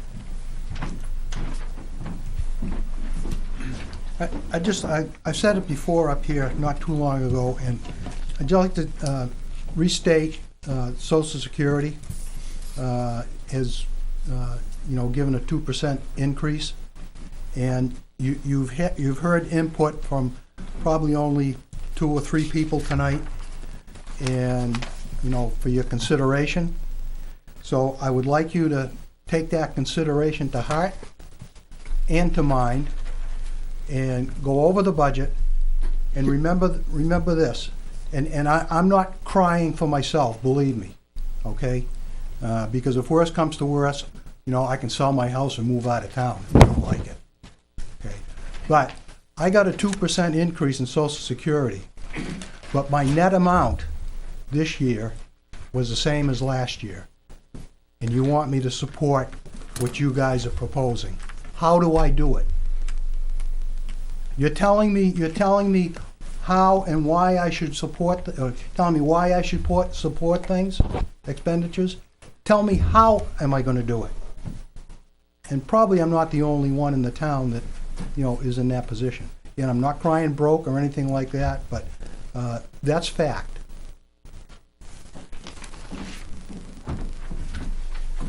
Just a comparison. Sorry, Chris. Yeah. Just a couple of quick things. I don't know how old the statistic is because I've been retired for 2 years, living on Social Security. But in New Hampshire, we are considered a wealthier town. We're a donor town to the state for the schools, and out of 234 towns, we are 37th in wealth. And the median age is, I believe, 38 or 39. It's gone up because our residents have stayed here. So we are a young town. The school increase would be 27 cents on the dollar per thousand if the way they present the budget is the same as what they put at the budget hearing. So our town increase would be less than what the school is proposing for the proposed budget. Their default budget would go up 8 cents per thousand. Just a general comment on the bottom line of the budget, because it is important, and this is something that this board has always taken into account. Right now, and these are fresh figures right off today. If you take all of the towns that are adjacent to the town of Weare, Big Circle, Dunbarton, Goffstown, New Boston, Deering, Henniker, Hopkinton. We have the lowest town tax rate at $3.80 of any of those towns, the lowest. Lowest by the next highest is Dunbarton, and their town tax rate is 83 cents higher than ours, and New Boston is $1 higher than ours. If you take our total tax rate, comparing to those towns, our total tax rate for 2017, $23.05, also the lowest of any of those towns. If you broaden your circle and go out to Concord, Bow, Bradford, Warner, Milford, Mount Vernon, Francistown, Concord, we are in the same place. We are the lowest town-wise and the lowest as far as our total tax rate of any of those towns. Now, that doesn't mean that it's automatic that everybody can afford taxes here. I'm not saying that. All I'm saying is that this is something that this board has always considered, keeping the tax rate as level as we can. Last year, the town portion of the tax rate had a 1% increase. I don't expect that when everything is settled this year that it's going to be much different than that, because we do look at changes in revenue. We usually estimate our revenues low so that we don't get into the problem like happened in Pembroke, where they estimated high and ended up $1 million short. We also, as I've said before, do everything we can at the end of the year when setting the tax rate to offset that bottom line with whatever we can from the undesignated fund balance. Last year we used $225,000 to offset the tax rate from that undesignated fund balance.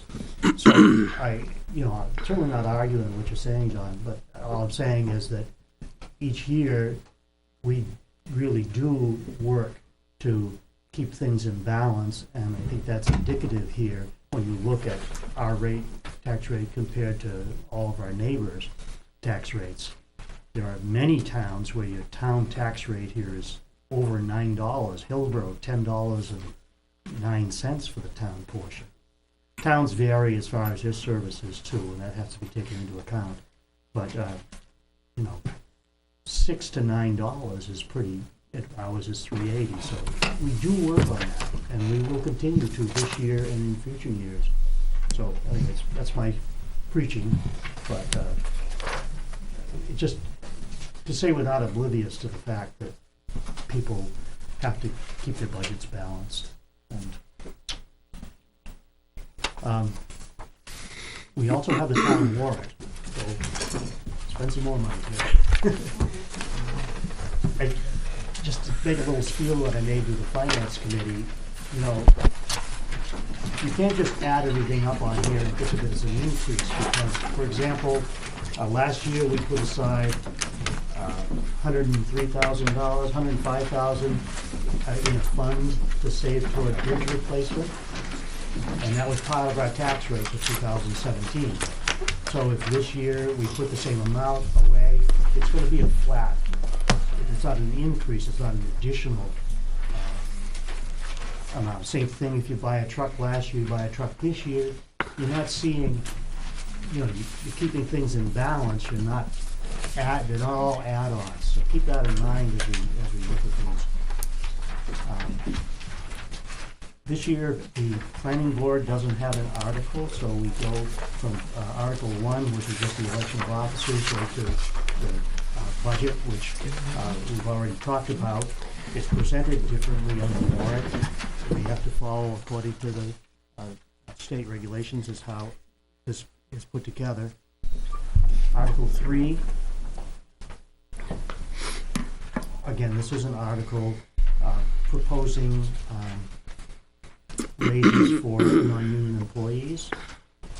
Is there anyone who would like to comment on that, or would you like to read through the whole thing and have us have comment on whatever article you wish? I kind of like the line by the article by article. Okay.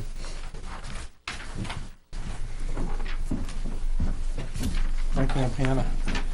I had a set of minutes and I neglected to bring them, but there was a couple of meetings ago, Tom, when you folks were going through the draft articles, when you got to this article, you yourself, you cited two resources. One was Social Security, and I don't remember what the other was, in regards to 2%. Labor statistics. Okay, yeah, whatever it was. 2% and 2.2%. They were both about the same. And you polled the board. Is there any discussion about that? Has there been any discussion? I think you're looking at a 3% increase for the employees? 3% pool would maybe divided up differently just depending on their performance. But 3% is the bottom line. That's where that comes from. Okay, and I remember your comment when you cited those two statistics, that you said something to the effect, well, just to put this out there, we're trying to direct the board in any direction. But was there and is there going to be any discussion on the 2% as opposed to what you folks have decided? We haven't changed it. Doesn't mean we can't, but we haven't at this point. And those two statistics where the Social Security has been mentioned, which was an increase of 2%, and then the Bureau was something. yeah, I don't have it with me. I had it written down last time, but it was the Bureau of Labor Statistics, which had a cost of living increase of 2.2%.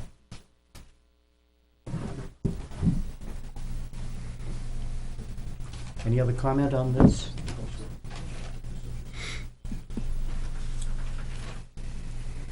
Article 4.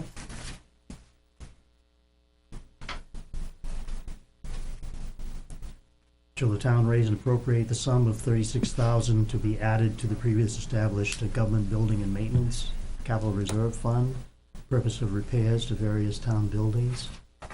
What we're looking at here, probably beyond what comes up during the course of the year, but to get at the rot in the upper area around the cornices and the corner boards of the town hall.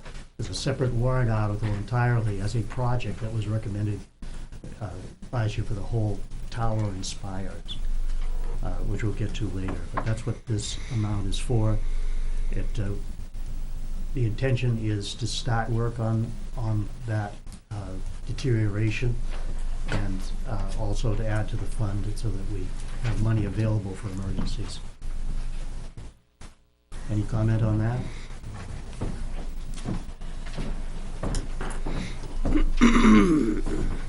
Could you tell me how much money is in that fund now? Approximately 60,000.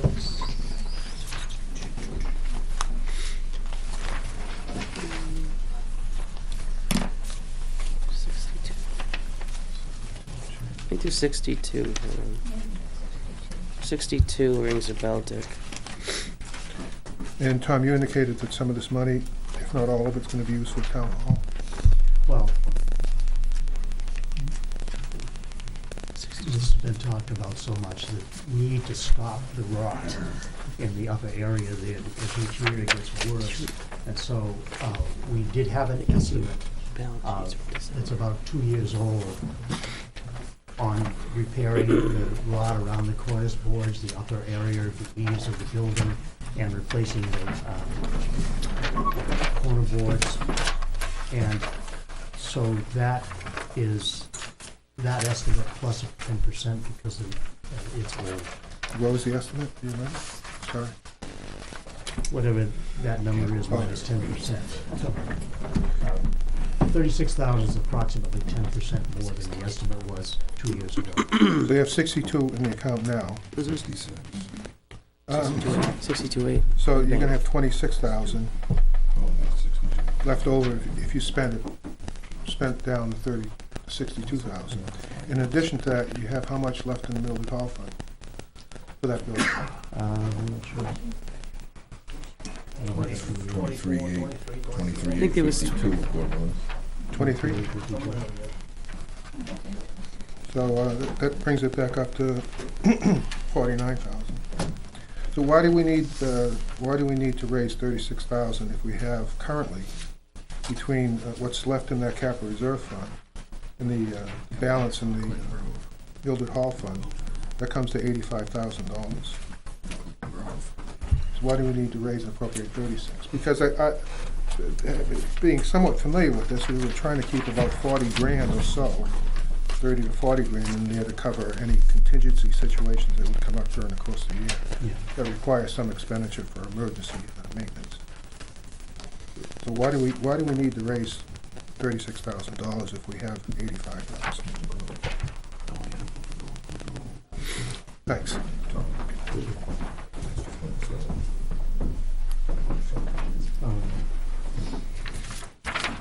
That figure that we gave you was the Clinton Grove, the Mildred Hall. The 23,000, that's for the Mildred Hall side of the Clinton Grove Yeah. fund. No, there's 20-something thousand in there still for I think it's about the same. town hall. Probably about, yeah, it could be about the I think same. it's less. The number that we have is for Clinton Grove. Well, we're not talking about that. Right. But I think we still have more, 85,000 if you include that one. Somewhere. Yeah, I think it's, Yeah. it's,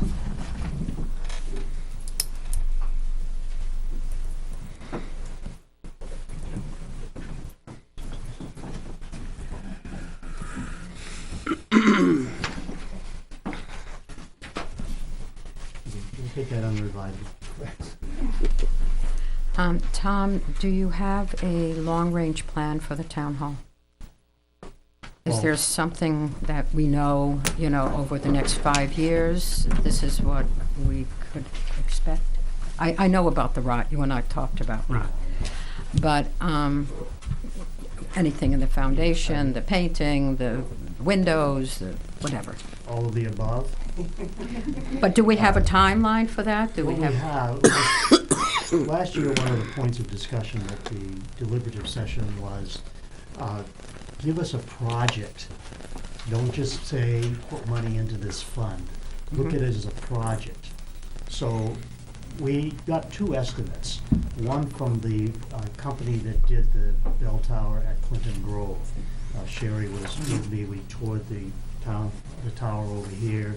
And so when we get down further here, you'll find that there's an article separate for the rebuilding, putting a copper roof on and replacing the spires and just basically any other repairs for the bell tower.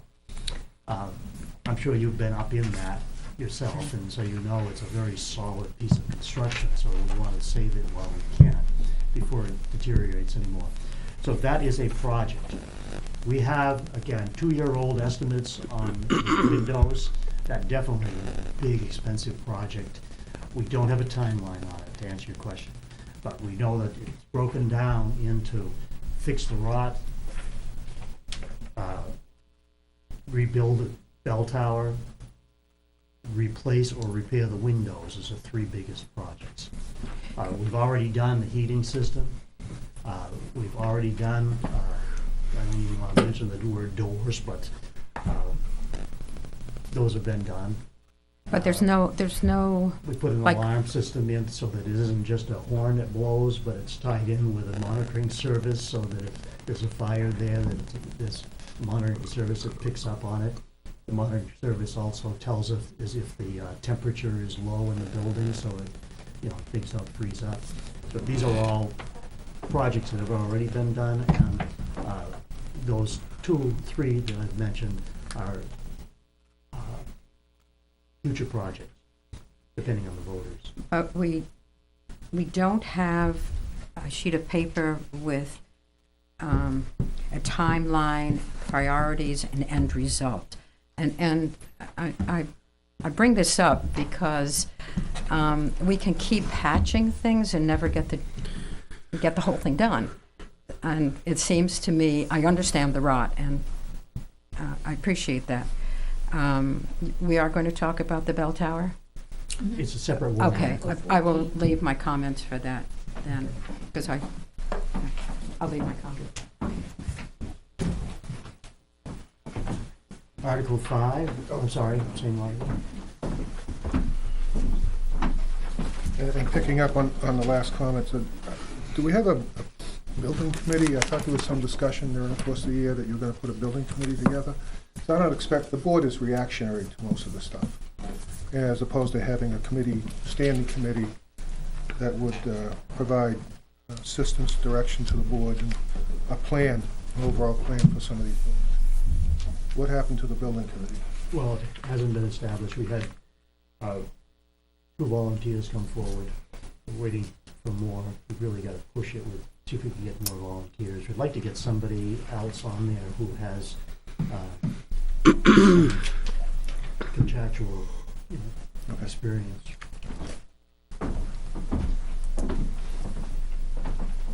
Okay.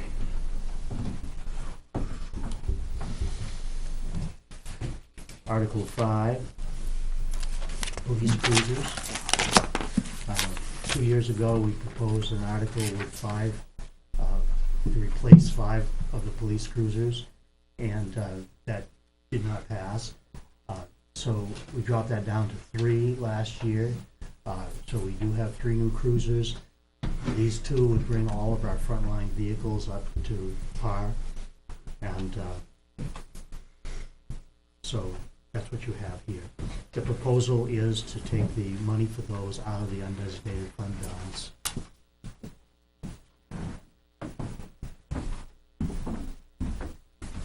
I have a question on the need for 5 frontline vehicles. I don't know how many police officers we have on duty at any one time. I think most I've ever seen is 3 on duty at one time. We have 3 new cars. I could perhaps seeing 1 more as a backup. But why is it we need so many frontline vehicles? We have reduced it, I think, from 9 or 10 to, the plan is for 7, the 5 frontline vehicles, and then 2, I guess you could call auxiliaries that are used for, like, the chief has a car and the lieutenant. Chief, would you like to comment on that? What we're doing is following along with a reduction from either 9 or 10 vehicles to a total of 7, and with 5 of those being frontline vehicles. So I'm not the manager of the police department. I'm just believe in the management of the police department. Thank you, Tom. What we've been doing is taking a look at the overall needs of the department compared to the condition of the fleet, and it's my considered opinion that we're able to reduce the fleet down to 7 with replacement cars, simply because before we had so much time spent in the shop that we just couldn't rely on the cars. So with 5, why 5? As John pointed out, that there's at any time there might be 3 or 4 officers on a shift. We have 60 square miles to cover, and I am loath to have 2 people in the same car when we have an opportunity to put people out into neighborhoods that are otherwise not patrolled.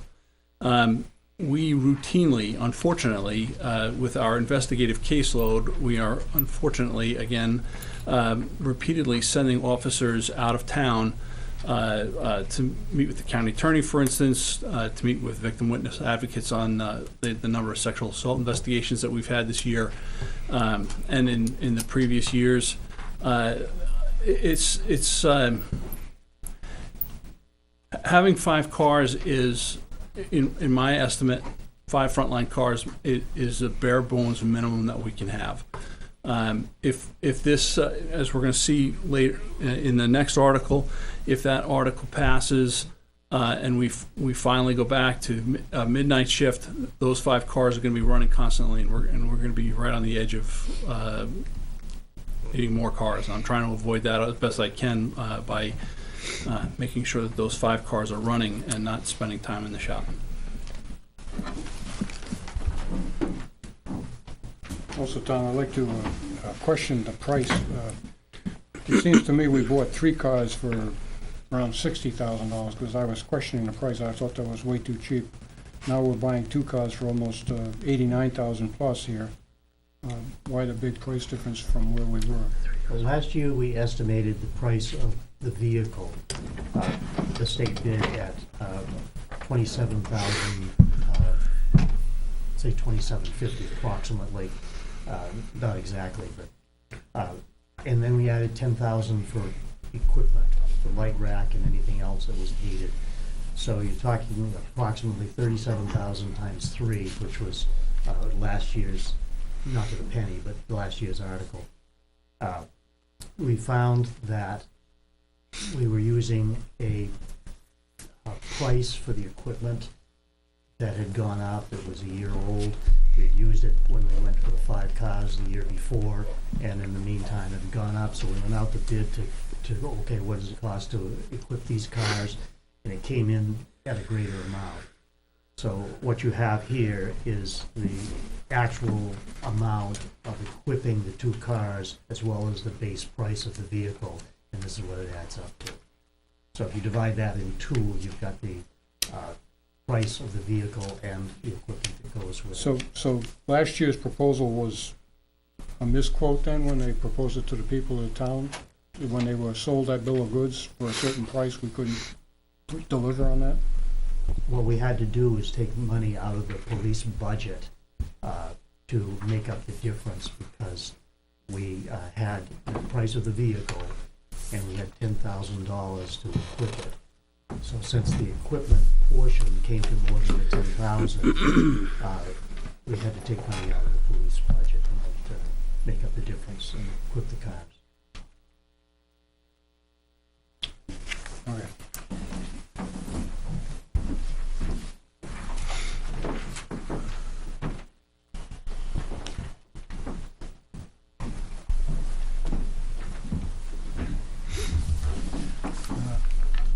I have to ask, if I wait till the deliberative session, it'll be too late, because tonight, after your hearing tonight, you do have the opportunity to go over the warrant and, make changes if you decide to.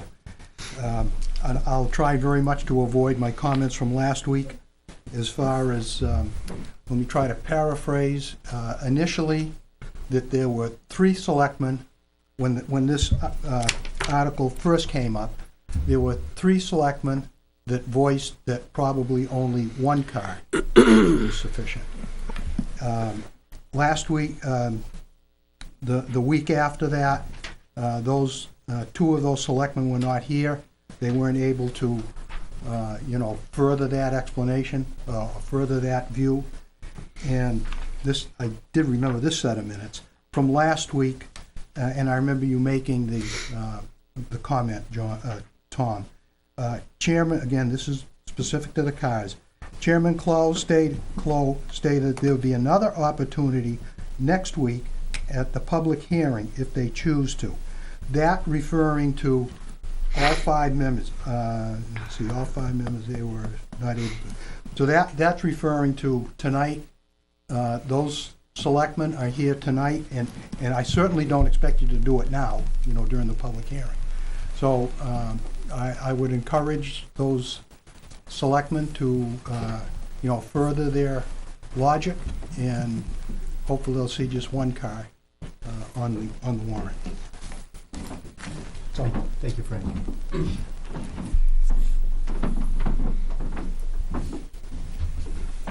Neil Kirk, Mount Dearborn Road. Thank you, Mr. Chairman. I noticed that this article says that the money is coming out of the unreserved fund balance and therefore the tax impact is 0. But I wonder if that isn't misleading. If you spend $89,000 here, then your reserved fund balance goes down by $89,000, and the amount of money that you can contribute towards reducing the tax rate is reduced. So while in one sense it's what we've always done and therefore is consistent, on the other hand, it doesn't reflect the reality of the fact that we are spending $89,000 and that will raise taxes as a practical matter. Thank you.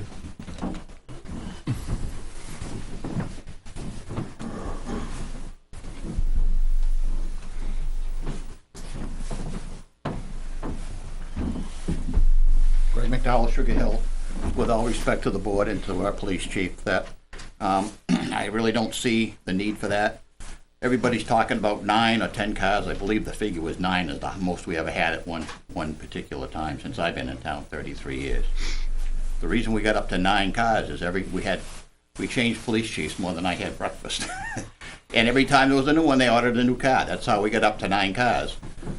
And the department was much smaller then, but that's how that number built up to 9. I don't see more than 3 or maybe 4 at the most. You got 2 guys on, and you may have a detective and a supervisor, so that's at the maximum 4. I don't see with 9 patrolmen why we need 7 cars or even 5 cars. That's ridiculous. That's my say.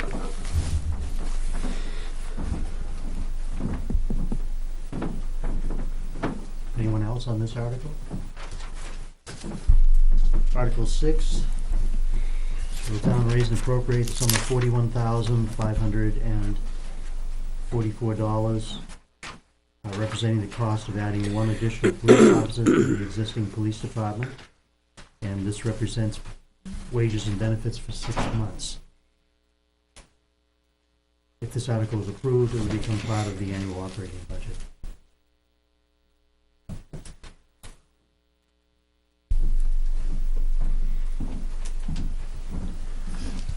Again, you have a chance to review the articles tonight, and I would like to suggest to the selectmen to add the language in the appropriate place to cite the full year dollar amounts.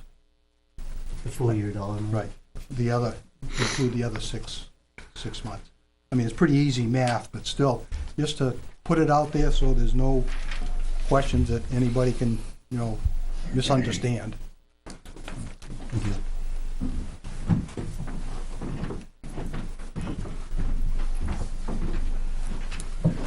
It states in this article, this represents wages and benefits for 6 months. What about the cost for equipping the officer with firearm, uniform? Is that included in this, or is that gonna be in a separate article, or is that already included in the proposed budget for the police? Good question. It's not in this article, I don't believe. Is it that? No. Yeah. Okay, if this goes through, would the proposed police budget have enough to cover that additional officer? I don't think it was included in the budget because, so we would have to find it within the budget. In other words, since we hadn't passed this, we didn't put money for clothing, for example, in the budget. And since police come in different sizes, we can't pass it down. Yep. And the next question, this article, is this to fulfill the majority of the townspeople's request to reinstate 24-hour service? And if so, should that be referenced in this article? And will that guarantee our 24-hour coverage again with this 1 additional officer? When we bring this up to 12 officers, and again, I could let the chief speak to this himself, but that is the intent. And it actually has been broken down for us a number of times than any other option other than hiring an additional officer in order to fill that slot would be more expensive. Be more expensive in dollars and cents, and if we did it through overtime, it would not only be dollars and cents expensive, but it would be expensive in the risk to the officers and to the public by having people who are overtired out there having put in more hours than they should. Okay, thank you.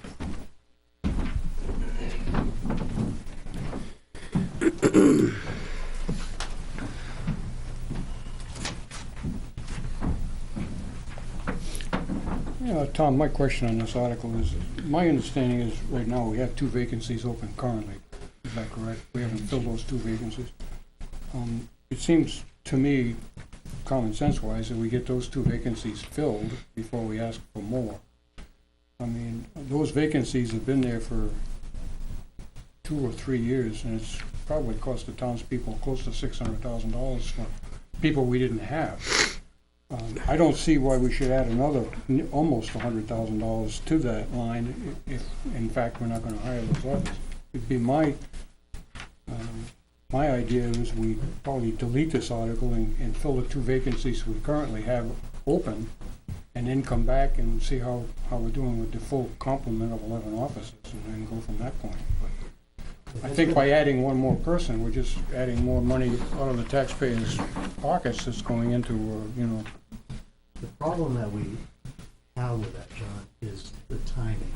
And what I mean by that is that in order to hire and put the person through the academy and through the field training and so forth, spreads out the calendar so that if we did not move this forward until next year at this time, then it would probably be a year to 18 months after that before that officer could be on the road. So, But you can put the same thing to the 2 officers we don't have right now. I mean, we're gonna go through that same process. We're gonna have to put them through the academy, chances are, unless we hire, you know, an experienced officer, be through the same process. So I don't understand, you know, having this one put out a year, if we can get the other 2 positions filled by next year, that we're gonna be anywhere. If we hire those 2 people tomorrow, it's probably gonna be 6 to 8, 10 months before we get them on the road. So we're gonna be almost back here at the same time next year with 2 new officers. yeah, but if this were to pass, we could, I don't know what the calendar is, but I think there's an August beginning date for one of the academies. So if we have 2 that are in the pipeline, so to speak, now that we hope will come out as favorable candidates that could go forward with their training soon. And then if this is approved in March, the intent would be to try to get it into the next academy I'm as just well. saying, Tom, it's been 3 years and we've been trying to fill this and we haven't. I know. And I just think by putting another one on there, we're not getting anything. Do you have anything to add? Oh, I've got a lot, but I don't think it would be appropriate for this forum. Lori Davis. I've been going through the town reports, and while I've only been in the town for 4 years, if you go back and read your town reports, at no time did this town ever in a warrant article vote for 24-hour coverage. It voted to increase it up to where it's at. But if you read that warrant article and then you read what was said in the deliberative session, that warrant article did not say we were going for 24-hour coverage. And you need to keep that very clearly in mind when you're talking about this, because there's been a lot of illusions that the town voted for 24-hour coverage. Read your warrant articles. It didn't say that. Just to reply to that, Lori, 2006, I believe it was, when we approved the hiring of 2 new officers. And it certainly was, I think anybody sitting in that auditorium, which was the Center Woods Auditorium at the time, believed that the addition of those officers would bring us up to 24-hour service, which... Not in the warrant article. Oh, perhaps not. I'm not saying it And was. if it's not in the warrant article, you cannot say the town voted on it. I don't think we've said that. Because we've been without 24-hour service for quite some time now, 24/7 service. So I don't think that we've said that. We're talking about it being desirable, especially as the state police back further and further away from the responsibility in towns this size. So, okay.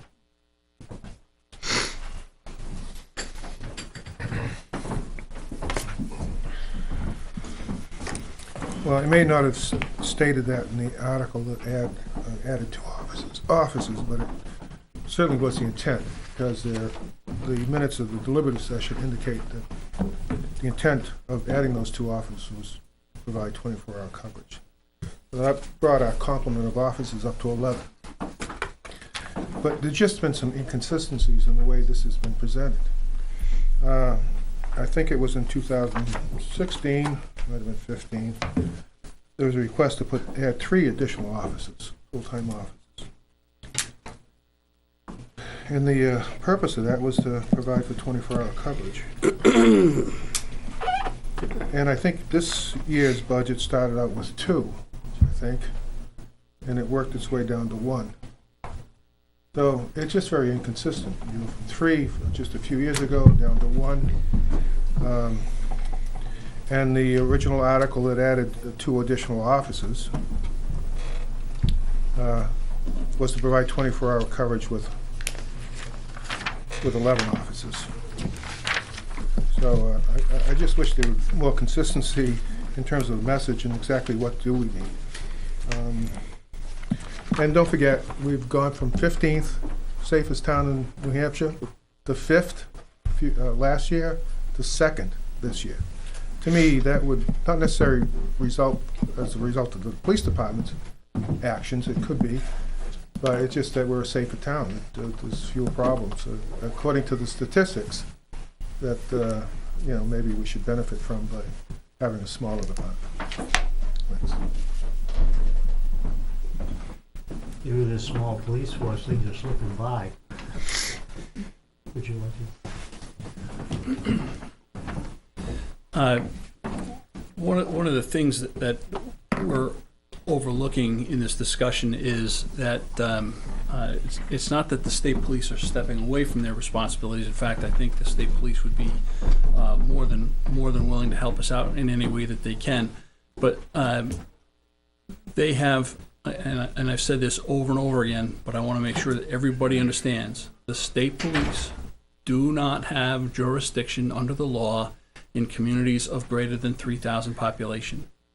Unless they are specifically requested for the purposes of the statute for mutual aid or the equivalent of mutual aid, they do not have law enforcement authority in the town of Weare, period. Now, our lawyer has said that for the purposes of the statute, we can request their assistance, but it has to be in writing. And if we do it in writing, the agreement that the state police have proposed would cost us about $106,000 to cover the 4 hours each day. The terms of that agreement are also that as the state agency, if during the course of their administration of police services throughout the state, if they needed to take away the officer from the town of Weare, they would do that. So in other words, there is no guarantee, despite a written agreement, that we would have state police coverage. Now, the other piece of the landscape that has changed, and I hear the questions and comments about the 2 and 3. Yep, I did ask for 3 years ago, and that was so that we could cover our investigative needs that have been so overwhelming. But I've heard this town loud and clear that there are things that we need to take in smaller bites and smaller increments, and I'm happy to do that as best that I can. But that doesn't change the fact that now, since the last time I made a request for additional officers, that you've signed a collective bargaining agreement that calls for a minimum of 2 officers per shift. And in order for us to fulfill the lawful requirements of the collective bargaining agreement that the voters voted in favor of, we have to have that 12th officer in order to fulfill the double coverage for 24 hours a day, 7 days a week. Things have changed. The landscape has changed. We've got to change with those times. Thank you.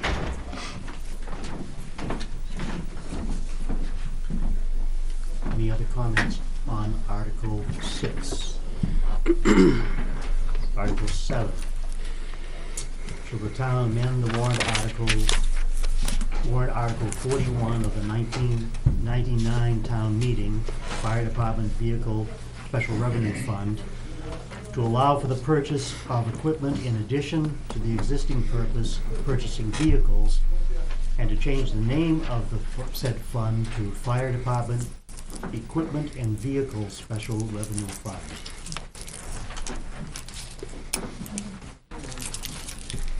Question and comment?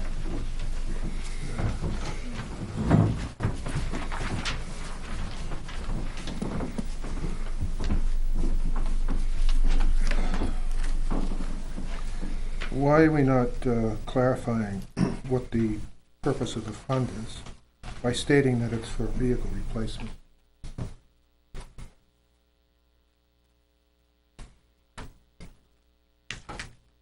This has been brought up previously.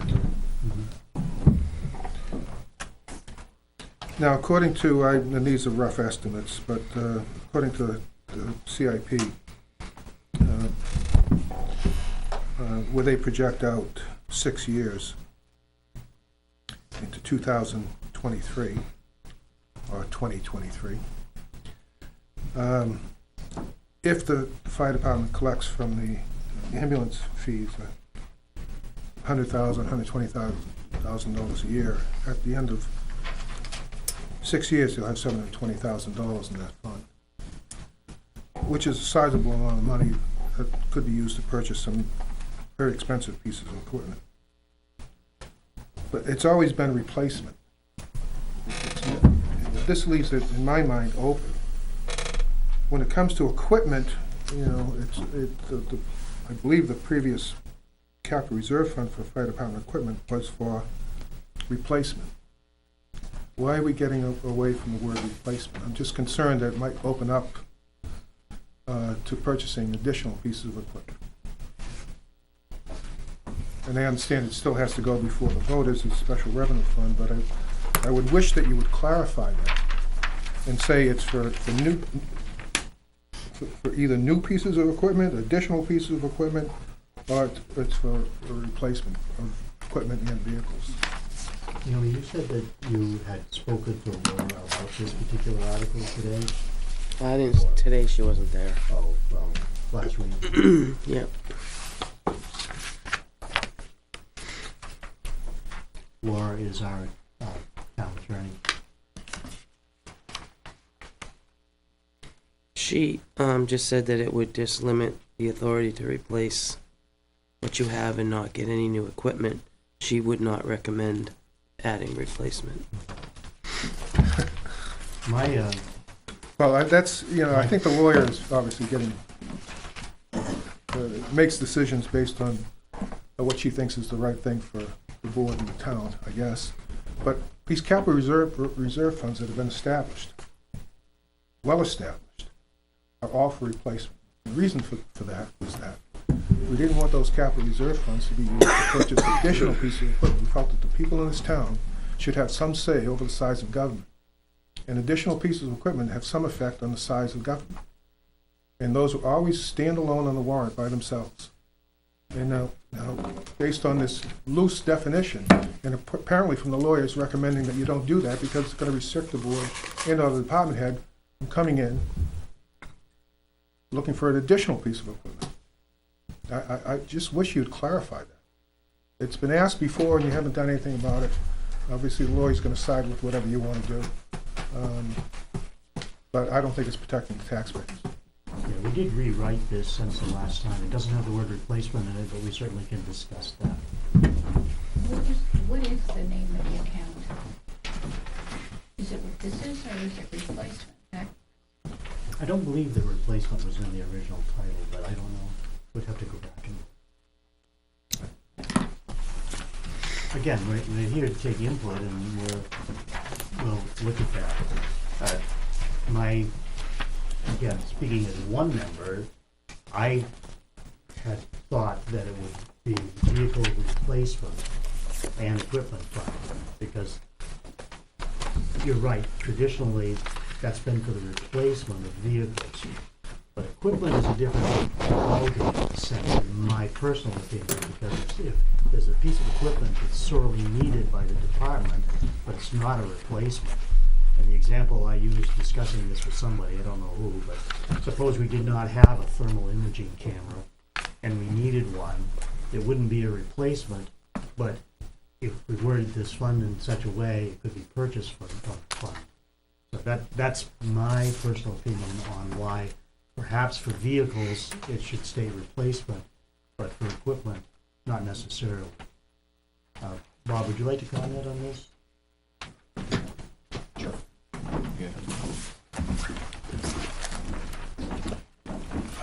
The purpose of the warrant article is to really give the taxpayers options. And as we go down the road, is a funding mechanism that may be used, in the past has traditionally been for apparatus, but to use that potentially for equipment. And I think the example that you give about the thermal imaging cameras represents technology, and technology is always changing, and what we feel or what we define that account at today may not encompass the reality of what exists 5 years from now or 10 years from now. This warrant article would not change the mechanism of how that money is spent. It's still, these are all capital or potentially capital improvement projects. They would have to go through the CIP committee process, which I think is pretty effective, and it would still have to go to the voters as they are the agents to expend. So it still has to go to the voters to receive, I can't recall if it's majority or two-thirds. Two-thirds. Two-thirds. Most recently, or when I first got here, Engine 2 was one of those examples of the money existed in the account, but the taxpayers felt that they shouldn't spend it at that time. And I think it took three town meetings to get that approval. I don't intend to circumvent that authority with the voters. It's really just another tool in the toolbox that we have, access to that account. The very label special revenue fund requires that. Yep. Voter approval. And the approval of the warrant article for purchase would majority. To change it, it would be the 2% to two-thirds. Tom, I have 60%. I have the actual wording from the warrant article, Article 41. Such revenues and expenditures shall account in the special revenue fund be known as the Weare Fire Department Vehicle Replacement Fund, separate from the general fund. Okay, good. So, we'll work this and we'll work with you on it so that it serves the purpose that, you're looking for without violating the replacement aspect of vehicles, but maybe not for equipment. I go back to when we purchased a washing machine for turnout gear a few years ago. And so the process that we use or continue to use is we appropriate money to put into a fund for the purposes of purchasing something. And then all of those strings that are associated with the fund get attached to that money. And I remember being at this podium, whatever that was, 3 years ago, and as I envisioned it, a project, the strings attached to that fund was you could have a washing machine, but the changes that you needed to make to the plumbing, that wasn't coming out, that wasn't part of that thing. So the more restrictive the language, and I understand why we would want restrictive language potentially, but the more restrictive the language is, the more you get boxed into not being able to do or not being able to access funds, even though everything else is right about that project. That money is just out of reach because we're not replacing a vehicle where, let's say for some reason we wanted to purchase a third ambulance for the fleet. I'm not proposing that, I'm just using it as an example. I think if we use the word replacement, we would not be able to purchase out of that fund. So it's just a concern that I have. Any other comments on this warrant article?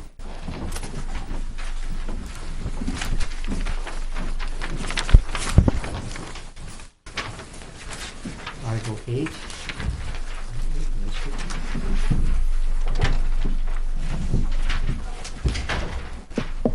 shall the town raise and appropriate the sum of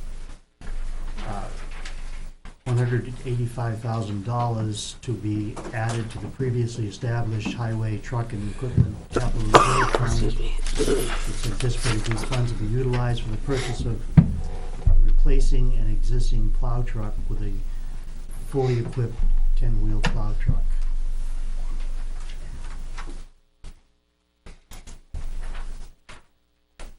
Now, the reason for the $185,000 and for putting that into the fund is because there's already money in that fund, so $30,000 out of the existing fund that we put toward the total price, which is actually $215,000.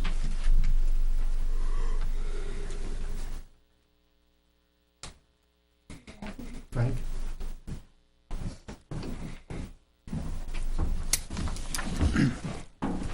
Last year, with the help of finance administrator, I got the number, just to confirm, the similar article and the same dollar amounts last year as this year.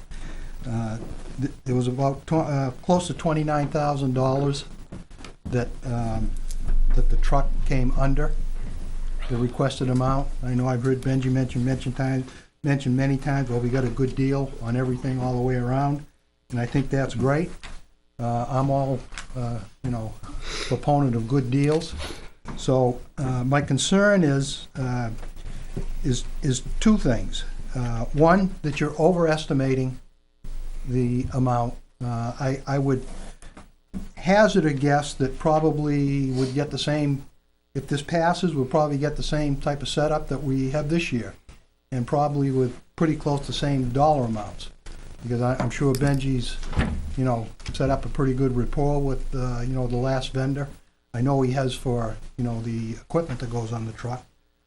So that being said, to adjust that requested amount down by, I'm not saying by the $29,000, that would be, kind of foolish to do that. But if you took some off of that, so that there's, in anticipation of getting the same deal, so we're not putting another $29,000 in. You're not overtaxing me. And I know the response is going to be, well, you're getting it back anyway because now you're spending $29,000 less. Well, I want it today, not tomorrow. And the other thing that concerns me is the flip side of that. Instead of asking for the and you did mention the $215,000, which was the top dollar amount. What's to prevent the board from saying, well, let's overestimate that by, I'll use the extreme example of $100,000. We'll put an extra, $315,000 into, ask for that, and we'll have that amount of money, the balance, go into the capital reserve fund. So you're actually building a capital reserve fund, kind of unbeknownst to the voters. So those are my two concerns, is try to, it may be difficult to come up with a lesser amount to some degree, but I probably might think, Benji's in contact with these people, and, March is only a couple of months away, so he should have a pretty good feel to say, yeah, we can reduce that a little bit.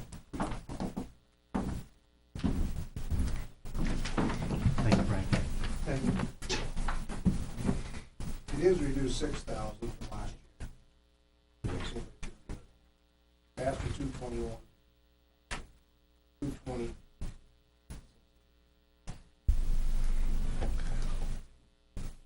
Anything else you wanted to add, Benji? Not really anything up front, I guess. It'll be my turn next few times. That was just, I reached out to the last vendor we bought a vehicle from, and the last vendor we had equipped the vehicle, and they gave me the two numbers that thought would be, safe to purchase it with, and that's the number. Last year's was $220 and change because I did the same thing, Some of the differences I don't anticipate on doing a stainless body, doing that length. Last year I left enough money for stainless. did come in. That isn't really the whole reason, but it came in enough cheaper. I just thought I felt comfortable I could reduce it. I know that you can't get stainless in this length now. Like it, those are two reasons. Prices also change when they go out to bid. You start out with the best estimate, and then, you come in with 3 bids, different kinds of trucks. Is this truck compatible with what you're using, and so forth. And so the prices change when we actually go out to bid on something. And trade's not considered in. That's always a touchy subject. I don't know what it's worth. Nothing guaranteed. Terrible thing won't happen out on the road, I mean, nobody likes to talk about fire, but what happened if it burned up out on the road between now and town vote? We didn't have a trade, So that'd be the other thing, if we didn't consider if we considered a guesstimate trade in there, and then something we had a total loss to the truck, we'd be short that amount of money.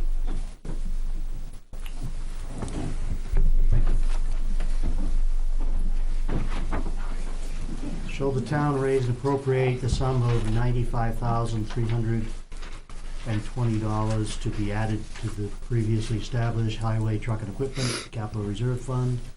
As anticipated, these funds will be utilized for the purpose of purchasing a backhoe, which is currently being rented by the Public Works Department. And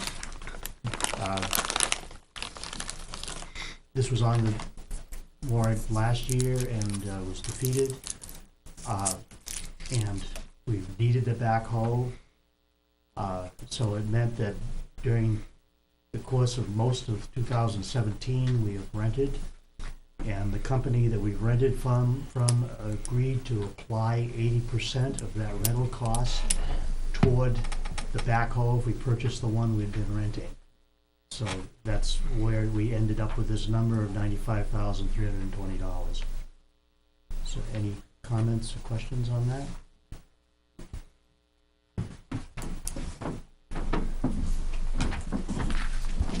Frank Campana again.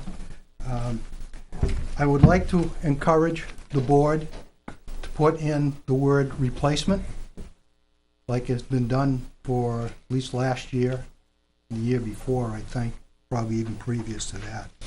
And again, well, not again, but my concern here is that, it seems like without the word replacement, we're going to keep the old backhoe. I've attended this year and last year. I've attended the CIP meeting. I've gotten the report from the CIP, and both times, always hear the old backhoe is a machine that's not made anymore. Parts are hard to find. May have to manufacture, make parts, and if you can get parts, they're expensive. So there's some logic to keeping the thing. I'm not speaking against buying this backhoe. I think it's really a pretty good deal. But without the word replacement in there, you're adding to the fleet. And that's wrong. There's no indication that you're adding to the fleet, because you're keeping the old one and you're buying the new. You're buying the one he has now. So we got 2 backhoes. Now tell me that's not adding to the fleet. Well, it is, but it's not. There's nothing inappropriate. The people don't know that, and by adding an extra machine that is junk, what's that going to do to his budget? You're going to maintain it. I went to the dump a couple of weeks ago. I was going to go today, but I didn't want to make the trip. I went to the dump within the last couple of weeks, and that old backhoe was parked underneath the shed. The new backhoe had the orange snow bucket on it. Why use the new backhoe to push snow? Save it, save that work. Use the old one if it's usable. I don't like the idea of adding to the fleet and not having a say on yes, because next year or the year after, when the old one blows up, all right, beyond repair, beyond expenses, he's gonna come and ask for, well, we need a backhoe for the transfer station now. You know, and that's not right. If he wants this new backhoe, like I say, it's a deal, I can certainly support it, but not unless it's a replacement. Our intention at this point, Frank, as you can tell by the article, is to keep the old backhoe and get as much life as we can out of it before it dies completely, and use this one for the highway department. So that is our intention, I understand. I have to come up again. I've already stated that. You're gonna keep the old one, because you're not replacing it. You're gonna use it till it breaks down. And when it breaks down, the people are gonna be faced with, well, we want a backhoe for the transfer station. You just reiterated what I said. Okay, then we You know, understand each other. So, Thank you. okay, well, you must have not understood me the first time then, I guess. All we can do. I'd like to say, first of all, no, I've never said that I would ever come and ask to replace that transfer station backhoe. And I'm sorry if I've gave everyone the mistrust that that's the type of person that I am. I'd really appreciate if no one come up here and said that I'm gonna do something unless I say I'm gonna do it. I will never ask for a new backhoe transfer station to replace that Vermac. The reason I'm asking to save it is I got more than overwhelming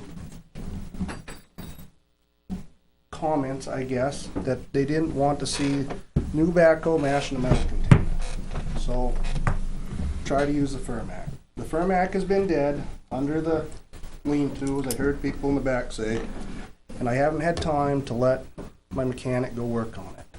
It has no power, the master switch is broke on it, and it was gelled up. So we try, but we just haven't had a chance to I gotta keep my plow trucks running first. And I sure would have no problem with Matt helping us out with the snow pusher, because he intends on, if we ever own it, maybe helping out at the Legion and stuff if we get a nor'easter with keeping up with the snow. And he plows our yard out with it down at the highway and all that. But anyway, my intention is not to replace the Vermac with another new backhoe. When it dies, it can go away. Thank you.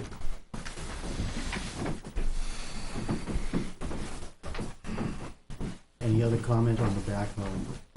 More of a question, I guess.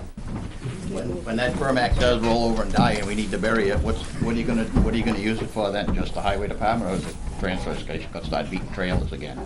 Yeah, we have to. I mean, that's the type of transfer station we are. Can I make a highly good suggestion to buy one of those hammers that you and I talked about 2 years ago and last year? Yeah. They're about $15,000. It's just like the ones you see on the highway to break up ledge. Well, no, that would never work. You pound holes right Yeah, there. but they make that same hammer, instead of having that one that's a pencil point on it for breaking up ledge, it's got a plate on the bottom welded to it. We'd have to look into it. For 15,000, they'd have to go in one article. Yeah, but that's way cheaper than, and when that happens in the next year, or maybe less, maybe more, I don't know, you don't know either. It's a lot less to spend 15,000 for that and save the one we have with that attachment on it, so you're not beating the trailers with it. I mean, we do have, Versus so 100. everybody knows, that Vermac's a 2,000. Try to get me, replace our heavy equipment every 15 years. We're going on 18 years, so I think it's more than service purpose anyhow.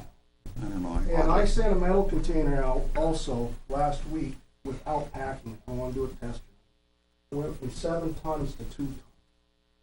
So in the hauling, that I didn't get time to do that much math. I've been busy, but in the hauling, that triples your hauling expenditure. That load of metal barely covered the haul.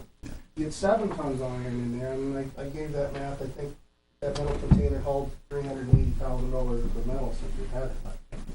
But our operation is set up around compact, the containers.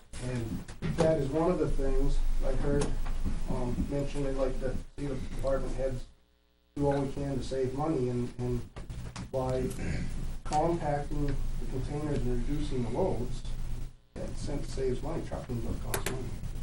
So, not to get off course, I mean, we always look at alternatives. I'm not against them, but we need something to pack the containers. Have a demo trailer, a metal trailer, a paper trailer. Not that should hurt the back, but we need that. We also live in granite state, so digging in these boulders isn't much different pounding on the metal containers. It's not, you know, it's not made for it. The trucks aren't made to be installed. That's why they Nothing's make made those to be- hammers when you're digging in a ledge. You break it up. We suggested get a hammer for the excavator, and that was the first thing said, was that was hard on the pins and bushes too. So, without getting in a separate conversation, we sure could look into it. I don't know anything about them, so I can't speak to it. There's plenty of people around. Audley's got a ton of them. They're bigger than what you'd need for the backhoe, but, you know, they're worth their weight in gold, I think. It's the best thing we can do for the amount of money versus in another year or whatever, you're gonna be looking at another one. The transmission and front end's just bad with pins and bushes. So, Yeah, but you're up on the outriggers in a bucket when you're I hammering, understand. right? Yep.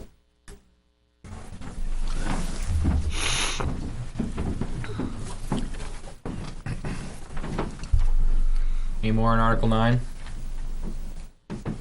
Alright, moving on to Article 10.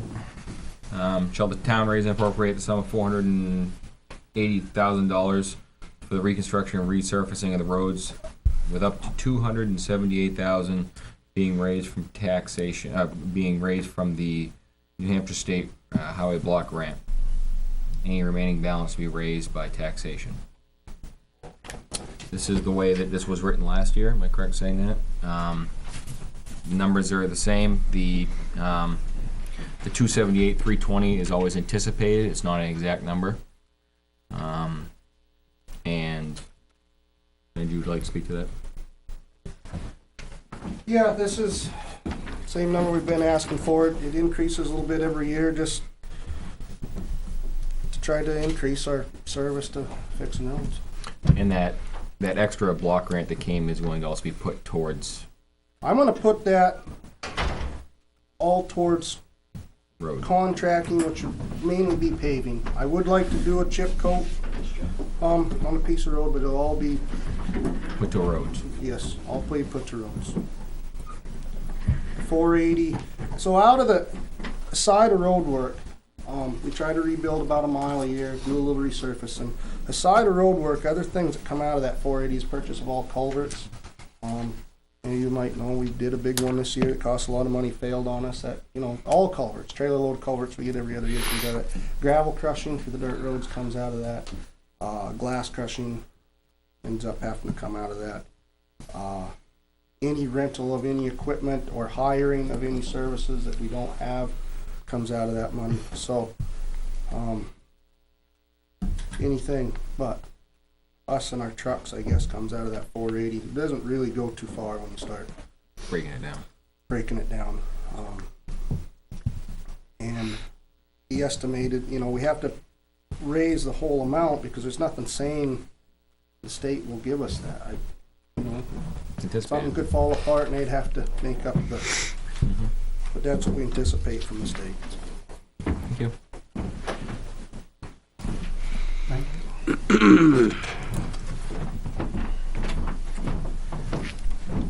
Again, I would request that, that the 23 cents tax impact, with the article, it really relates to nothing. So I would request that the selectmen consider putting in the balance, the remaining balance of it, a couple $100,000, to be raised by taxation. Really only telling half the story. Again, I'm not indicating you do it purposely or anything like that, but, you know, spell it out. And then people can say, okay, $200,000, it's gonna cost me 23 cents. Thank you.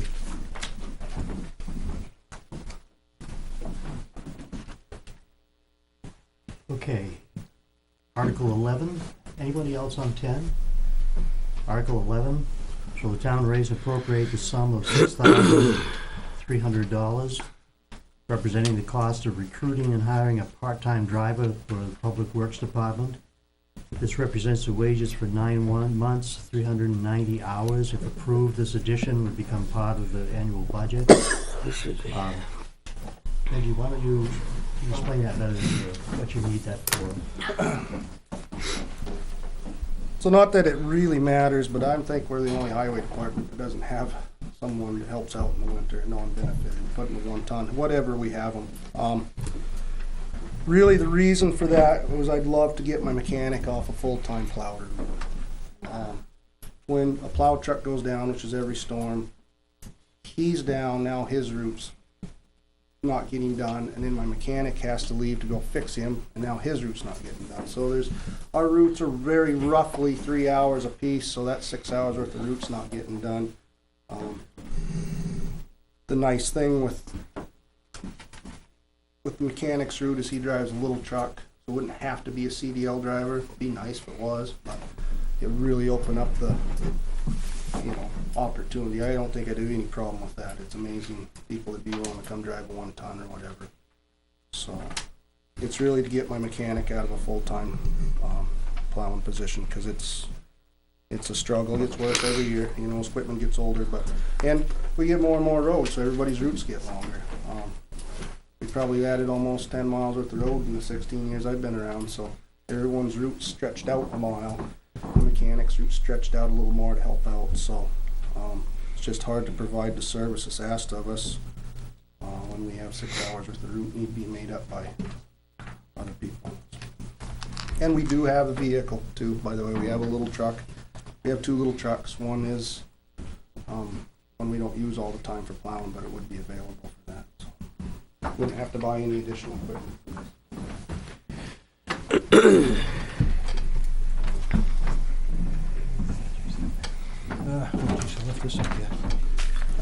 Again, just to be consistent with what I've been saying, I would like to, the selectmen to consider using the remaining 3 months in the total, including, if approved, this would be an $8,400 amount for the full 12 months, whatever the correct wording would be.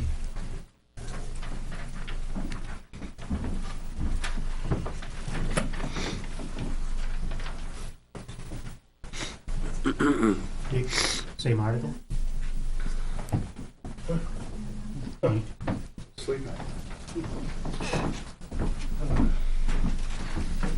I didn't bring the warrant article up, but I don't, it amounts to about 10 hours during that 9-month period. And we used to use employees over at the highway department to take care of some of the plow routes. In addition to that, we've added an employee, part-time employee, to the transfer station. So I don't know why we can't use existing personnel to cover that period of time. To me, the people at the transfer station are there, would be available at a moment's notice if there's a storm during the day to take care of the plow route. It's less likely there's going to be a lot of activity at the transfer station if there is a snowstorm. In addition to that, there's nothing that would prevent the board from changing that part-time 10-hour a week employee to full-time. You do that in a New York heartbeat if you wanted to. So I just don't. I don't agree with the article. Thanks.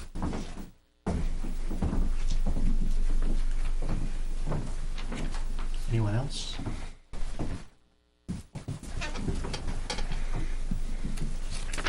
Shall the town raise and appropriate the sum of $105,000 to be added to the previously established Bridge Improvement Maintenance Trust Fund for the purpose of future bridge repairs on River Road, Lowell Road, and Old Francistown Road? I don't think that's the same as last year's article, is it? Did we list the bridges last year? Because if the bridge went down someplace else, we'd be restricted from using it toward that bridge. Shall the town establish a bridge reconstruction capital reserve fund under the provisions of RSA 35-1 for the purpose of erecting, repairing, and/or replacing bridges, and to raise and appropriate the sum $105,000 to be placed in this fund. Furthermore, to name the Board of Selectmen agents to expend from the said fund. Yeah, I think we should have that as the article and not list the specific bridges. Otherwise, if the bridge not listed goes out, we wouldn't be able to apply the money toward it. So I would say that. Well, it's already been established, so shall the town add? Yeah. Okay. Yeah. So I would recommend revising that. Take Match last last. year's article. To repairs, just take that. Yeah. Any comments on that? Okay, Article 13, shall the town raise and appropriate the sum of $60,000 for the purpose of constructing 2 pavilions at the Francis R. Bolton Senior Memorial Park? Any comments on that? Article 14. Shall the town raise and appropriate the sum of $49,660 to be added to the previously established Government Building and Maintenance Capital Reserve Fund for the purpose of performing the necessary repairs to the bell tower at the Town Hall? And I mentioned that briefly before, but this is the lower of 2 estimates that we got, and it was by the same contractor that did the Clinton Grove Academy. And so we feel it's the firm number. I believe we added 5% to it at the contractor's suggestion, because the estimate was given about 6 months ago. I know that the bell tower looks kind of odd without its spires. But as I mentioned earlier, I really would think it would be better for the town if we had a whole view of how to restore this building, or whatever we're going to do to this building. And it doesn't make, I understand it, and I know a lot of conversation has gone into this, but it makes no sense to me to start at the top and fix the top when you don't know all that you have to fix before you get to the top. And that's really all I wanted to say to that. Thank you. Any other comments on this article? Sorry we kept you waiting that long for... It's okay. Okay. Shall the town establish a library space planning and engineering capital reserve fund under RSA 35:1 for the purpose of funding the planning and engineering needs, and to raise the appropriate sum of $25,000 to be placed in that fund. Further, to name the library trustees as agents to expend from this fund. Frank? You should have one of I those. do apologize, but you No, I folks was have just- the ability to change these articles. I was just thinking you ought to have one of those Fitbits so you could count all these steps toward your physical No, health. that's okay. I need the exercise. I didn't do my walk. If there's, I understand this is the beginning of an installment. I think it's four maybe installments for the future. Is it? That's what I understood when it was presented at CIP. Okay, 'cause I did not Is that attend it. your understanding of CIP? So again, and I know you have backup information, in the mailer, but I like to see things. I would prefer to see full explanations in the article itself. So if there was some way of rephrasing or to add to that article that this is $25,000, the first installment of a projected $100,000 total, something along that line. Again, whatever might be appropriate, but just to indicate what the end dollar amount is. Okay. Thank you. Anyone else on Article 15? Article 16, shall the town raise and appropriate the sum of $10,000 to be added to the previously established cemetery construction capital reserve fund for the purpose of continuing to repair stone walls around the cemeteries? Question, Naomi,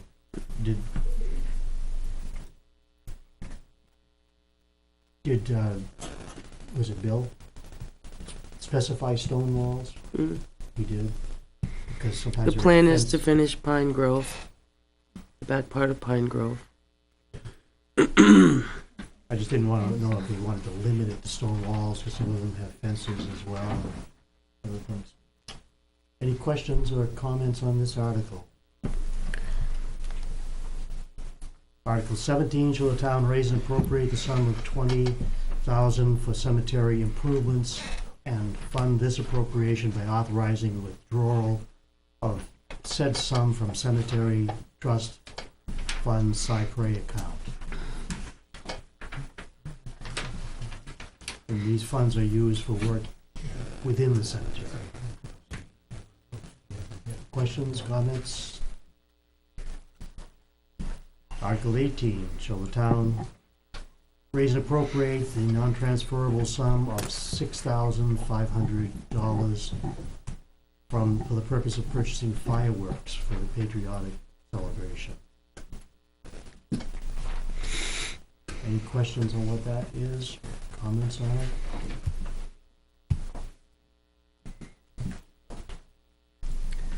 I question the non-transferable. I think we brought that up before. Yeah, I think we could probably take that up. Because none of these can That's be correct. transferred. They're all non-transferable. You can't use it for anything but the article.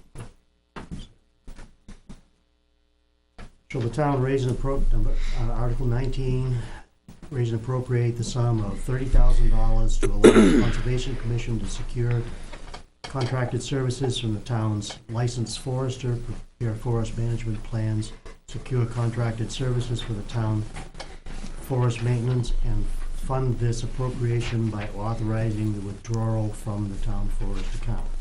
Questions or comments?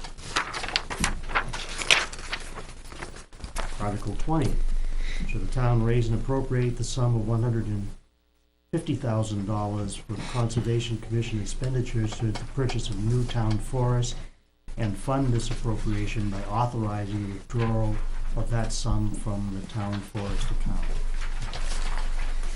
Again, that was the same, similar or the same as in previous years. So the money would be available if a tract became available, tract of land became available. Questions or comments?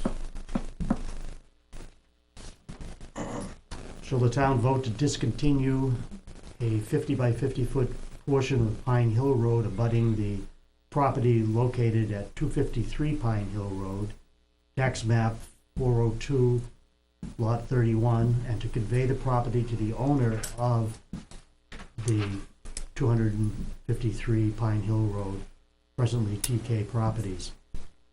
This portion of the road that is to be discontinued was designed as a turnaround for one phase of Pine Hill Road development and is no longer necessary. Questions? Shall the town allow the operation of Keno games within the town pursuant to RSA 284:41 through 51?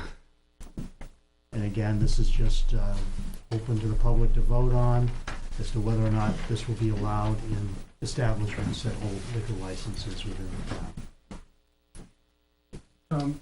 Yes. Just a question, does the town benefit at all from that, from any money, or does that all go to the state? Well, it benefits as a state fund to support full-day kindergarten. There's not a direct link to the community. We don't directly get anything from it? We don't directly get it. It goes into this fund, which would go to support full-day kindergarten.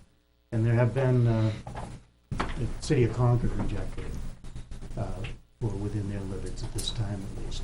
So it also doesn't mean that we cannot receive funds from that. It's not tied directly to it. So if sometime in the future we're went with a full-day kindergarten, they'd be eligible for the funds whether we have Keno in town or not. Any other questions on that?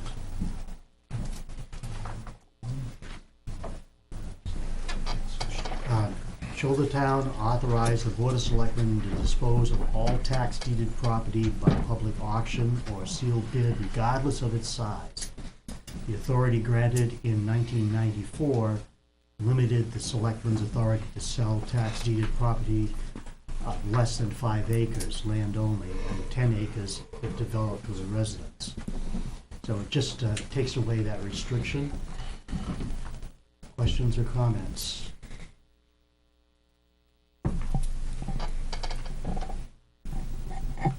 shall the town vote to amend, and we have to fill this in, Yeah, I don't have it yet. that created the finance committee to require the committee to televise its meetings live from the town conference room.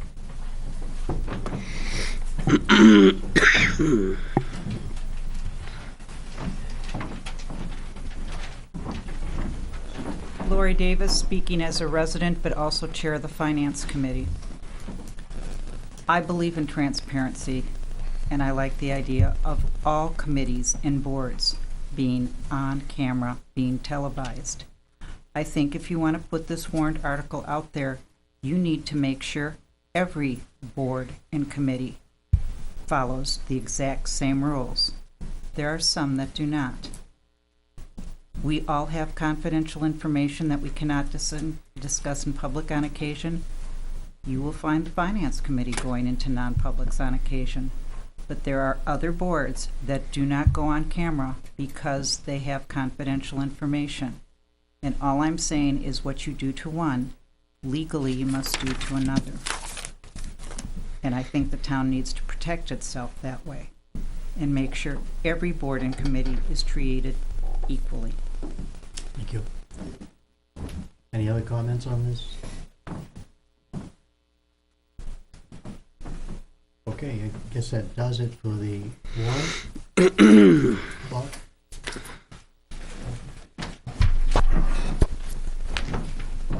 Is there a possibility to add a warrant at this point? Tell us what you want. I'll give you an answer after. I forgot my book. Dang it.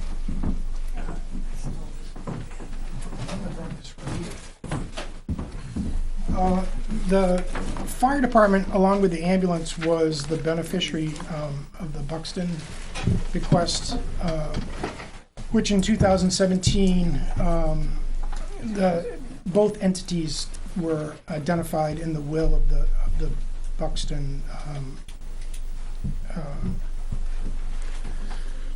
estate. Thank you very much. To receive one share each of their estate, and so to date we've received about $57,875. And as I understand it, you could make an appropriation in that very first year that we received the money, but after that it has to go to the voters in order to expend the money, such as Article 17 does, just as a point of reference. And so I come before you to seek, or if we could get on the warrant, to raise and appropriate the sum of $10,000 for health and fitness equipment for the fire department, fund this appropriation through the withdrawal from the Buxton bequest. So it's a non, there's like a non-expense warrant, but no tax impact. Let me put that way. And I neglected to be here sooner. It's something that just kind of fell by the wayside, and so legally we have to go through this. Yeah, what we'll have to do is check it. Yeah, I mean, I ran it by her, but I wanted him to at least put it out there and let you guys know so that it wasn't just me making the decision. Right. Did Laura say that at this point in time we could still add it more? If you felt you wanted to add, just like we did last week, you could add it. Depends on what you feel like. Okay. Could you just repeat it as you had it, so if there's somebody here who would like to comment on it? We have this as part of the public hearing. And then board, we haven't actually discussed it, we'll have to decide as a board.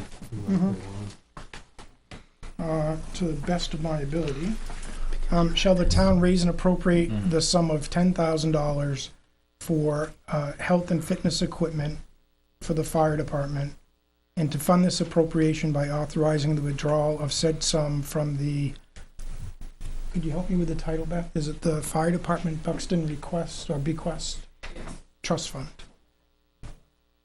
Okay. Anybody in the audience wish to comment on that? Yes. Okay, there's no comments, I guess we want to discuss it at the board now, or at the public hearing? I think we have to do it at the end of the public hearing. Yeah, because we've still got more business to go on the public hearing, so we will qualify as people had a chance to comment. Sure. At the end of the public hearing, the board will discuss it, and, unless there's an objection, probably. I appreciate that, thank you.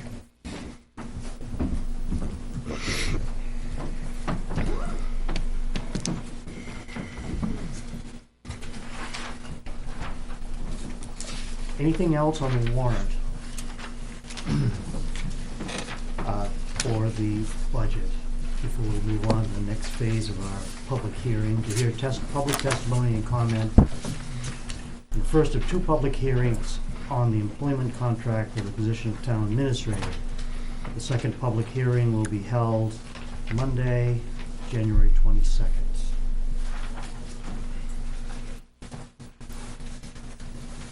Did you distribute that, or? We can make copies. I have copies here, I can run through the basics if you.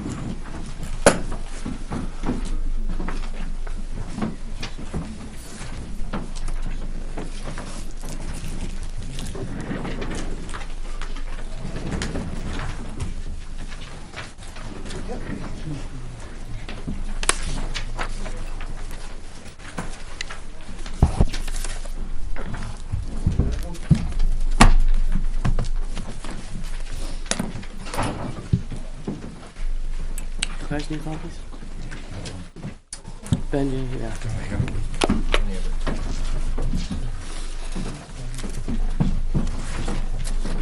Anybody else at the table need one? Did you need one? I have.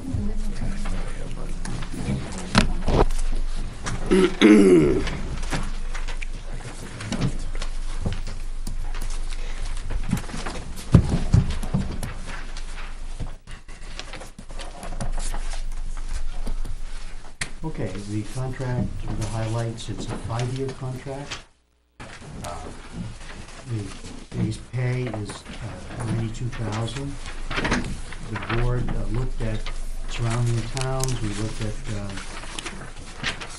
comparable populations. Any town over 100,000, over 10,000, we found the pay for your town administrator was over 100,000, some of them substantially over. Surrounding towns, depending on the size of the town, vary. New Boston was 89,000. Goffstown, 99,362. Hopkinton, $92,680. Henniker, 83,640. Deering, 75. So those are comparable, just for comparison of what the town administrators are making in our surrounding towns. And as I said, as you spread out and look at populations over 10,000, it goes up considerably from there. And we're a little bit under 10,000. So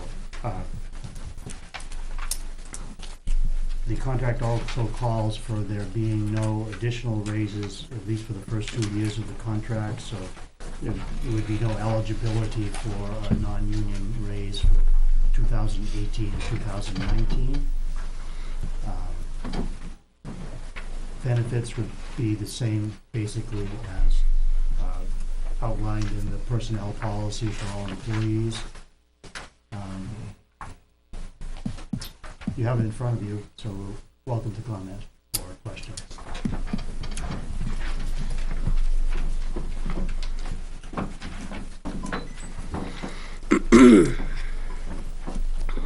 I hope in this discussion, Naomi, we can separate the person from the TA job. So, because that part of this can perhaps be uncomfortable. I guess I would like to start out with, I think everybody can look in the back, and see when the contract was signed. And the copy I have, it was signed on the 27th day of December 2017.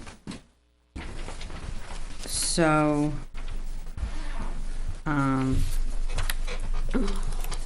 my first question is, what's the sense of anything that we say at the public hearing if the contract already has been signed?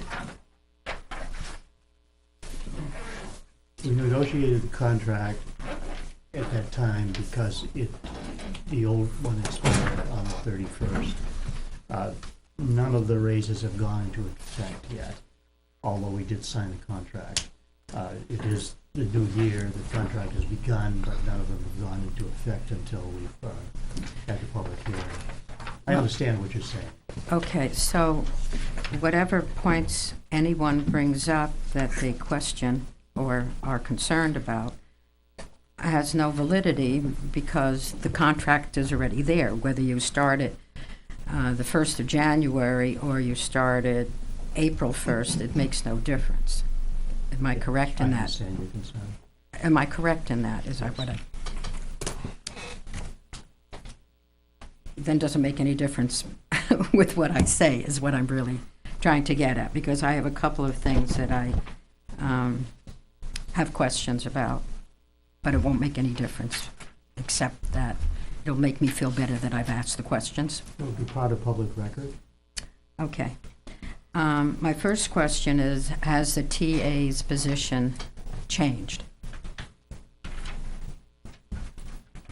Is it a promotion up? You know, like in a business, if you go from level 5 to level 6, that might be a promotion up. The TA position hasn't changed, no, but she's been underpaid. That wasn't my question. Okay. Okay. What is the rationale for a 5-year contract when, in the history that I can remember for our town, we've never had 5-year contracts. We've always done 1, 2, or 3-year contracts. Board decision.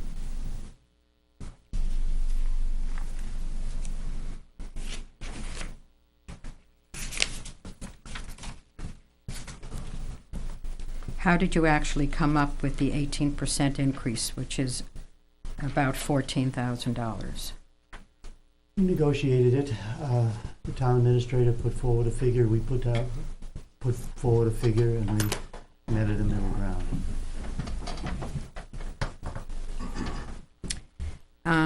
In looking through the budget... Anybody who wants to add to that, please. In looking through the budget, her contract also, the TA's contract also covers meetings and seminars, et cetera, That's roughly another $4,500. I understand we go to these things. I hope that the rest of our staff has these same advantages.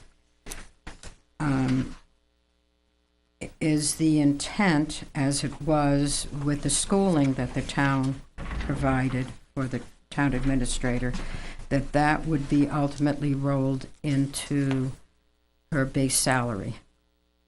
No, totally different thing. I think that we capped that, if we're talking about the same section, we capped that at $3,000. If you add up, they're two different categories that you add up, and I don't have the budget in front of me, but there were two different lines that accounted for the meetings, seminars, anticipated transportation, and so on, and it came to just about $4,500. So, you know.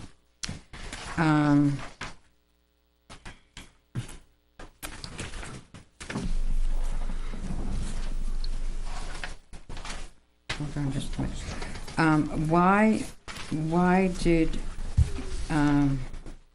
the board put in that for the first 2 years, the town administrator would not be privy to the 3% increase that the non-town union people get, but they didn't do it for all 5 years.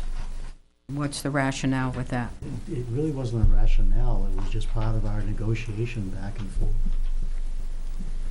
Okay, I have to tell you that I don't think that the town of Weare, we're not another town. I think an 18% increase for one member is unconscionable when you are dealing with lots of other people and they're getting maybe a 3% increase. And I think you're not taking you're not considering the town, you're considering an individual. I'm sorry to see that.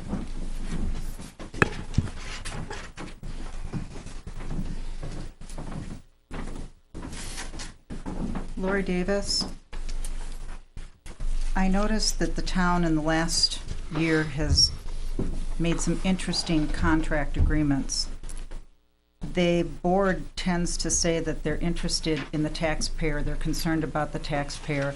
They maintain that town of Weare is a very special place, which I agree. However, we seem to disagree on the premise of Weare.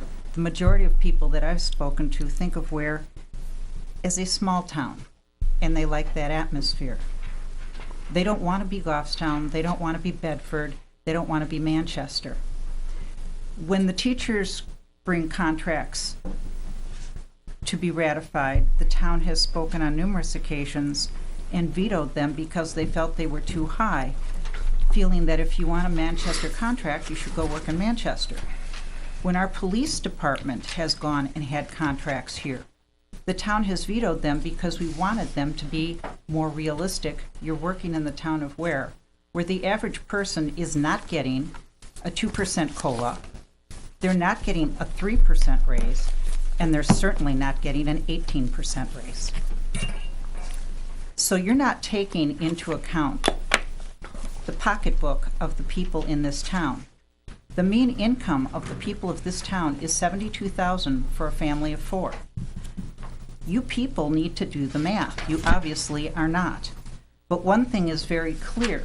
1 minute we're telling our police department and our teachers that we do not want to pay Cadillac salaries that are commensurate for the town of Manchester. On the other hand, suddenly we're paying a police chief who's part-time, and in several other towns, their full-time chiefs are getting paid $90,000, and now a town administrator with an 18% increase and a 5-year contract, which is unheard of. You're tying the next board's hands for the next 3 years. And you're saying that you're negotiating. I'm confused on the negotiating skills of this board. More importantly, I'm concerned about, do you really think about the residents who are footing the bill for these things? You're expecting the residents to take out of their incomes something that they're not getting. And as one person stood up here and said, where are they supposed to get the money? And apparently to you it doesn't matter. And I have to question, where do the levels come from? Because our police department reworked their contract to make it work for the people of this town to afford them. And they were to be commended, and the town passed that contract. It was a beautiful thing to see. And then I look at what you did just now and what you did with the police chief earlier this year. And it's a slap in the face to our police department. It's a slap in the face to the town employees here. Benji's struggling to get people to come work for him. I'm sure if they could get a higher rate, they would be coming to droves to work for our highway department. One has to wonder what standards you're setting and whether you're really thinking about the town and what your agenda is.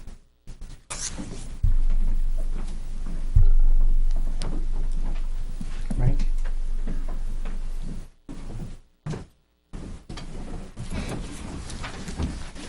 Roman numeral 2, the front page.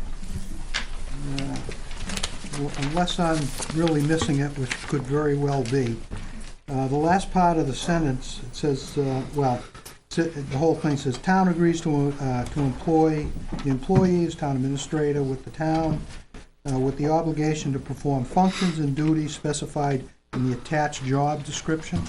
Is am I missing a job description? It in isn't here? attached to that, no. but Okay. There is a very specific job description. Okay, so if I was to ask, I know I would receive it, I'm pretty sure. If I was to see the job description that pertains to this contract, as opposed to, and compare it to the previous job description, I would expect to see some major changes, No. probably? No. It'd So, be the same, so the town administrator is basically doing the same job.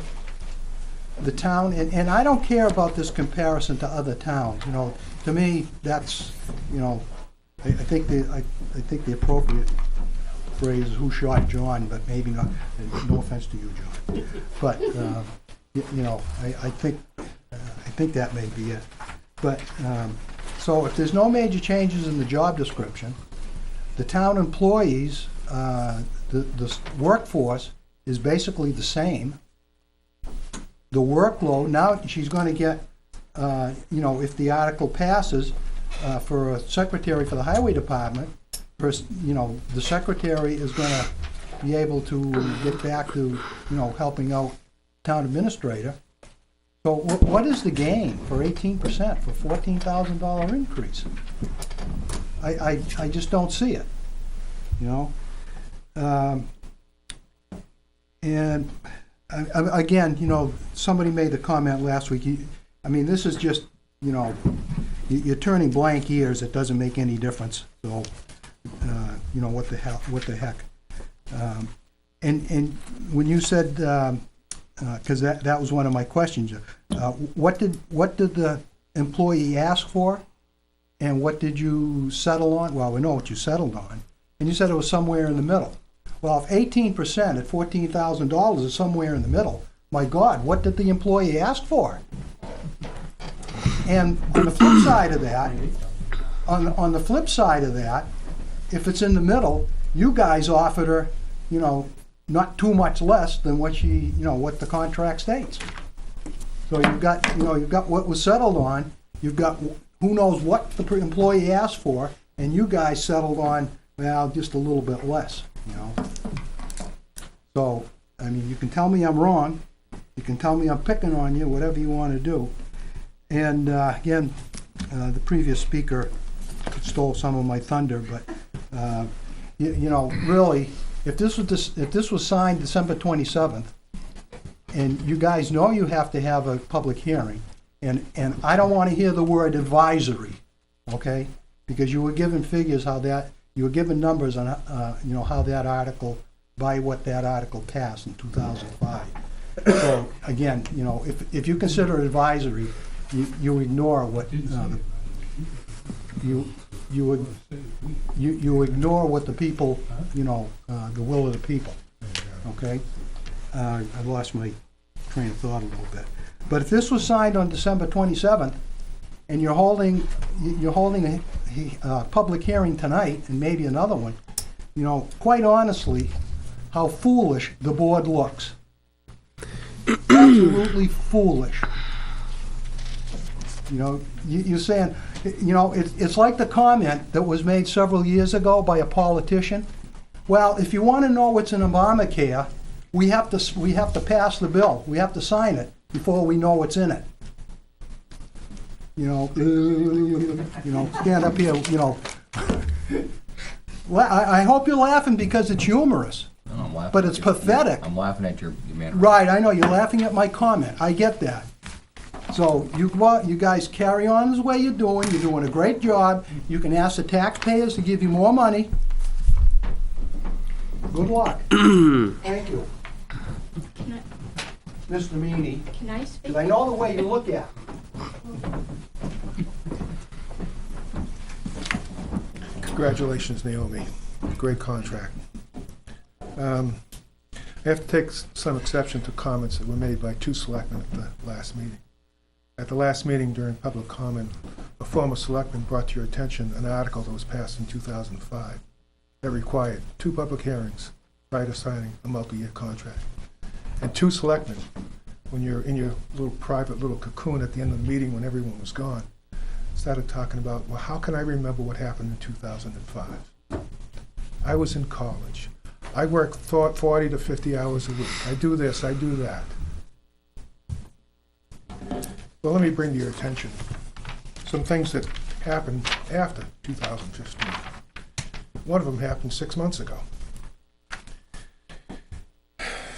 In 2015, there was a public hearing for the police chief's contract. And this is how Vice Chairman Clow at the time, Clow, sorry. After all these years, I still get it wrong. Teach him that. Oh, I did make a mistake for that. Apologize for that. Explain, and I'll tell you who was at the meeting. Selectman Hippler was at the meeting. Obviously, Selectman Clow was at the meeting, and the town administrator was at the meeting. This is in 2015, not 2005. He stated, prior to the public hearing, there was a warrant article that passed requiring that the town have 2 public hearings prior to entering into an employment contract. Well, let's move ahead now to 2017, I believe it is. 2017, June of 2017, 6 months prior to you signing this last contract, the town administrator's contract. Everyone sitting at that table was at that meeting. Everyone. And here's a question that was asked of the board by State Representative Kirk.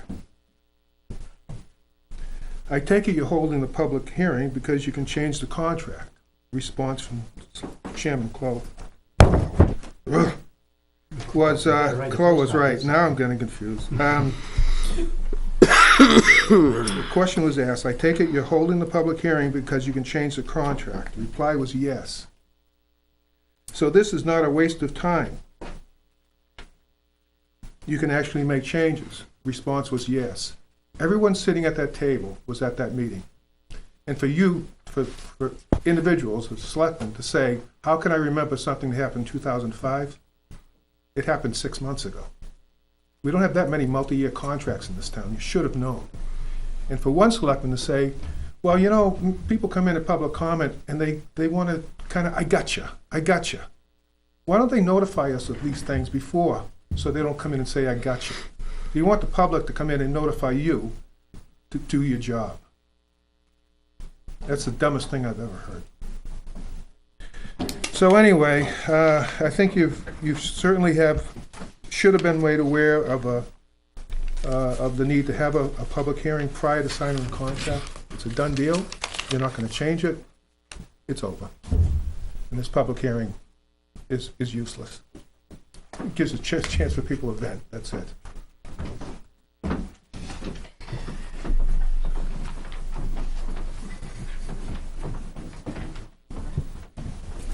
Tom, I've asked my questions before, and I'm referring, I believe, to what Dick was referring to, which was May 11th, 2015. And the direct reading of that is Vice Chairman Clow. Whoa. Explained, just checking, explained that in 2005, there was a warrant article that passed requiring that the town have 2 public hearings prior to entering into an employment contract. So I guess I need to throw out there, what you did was illegal?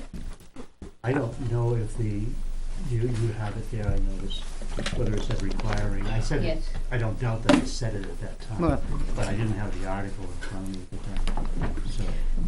Okay, but I'm just bringing it to your attention. And Oh, the this? warrant article. I think Jan has it, thank you. What I was trying to ask a couple of questions ago, because it does say no written municipal employment contracts be enacted without at least 2 public hearings. The way I read that is you have to have the public hearings before you can do anything about it. Signing it, doing whatever, so I don't No, think we that. have it. She has it right here, From the, photocopy. from here. Yeah.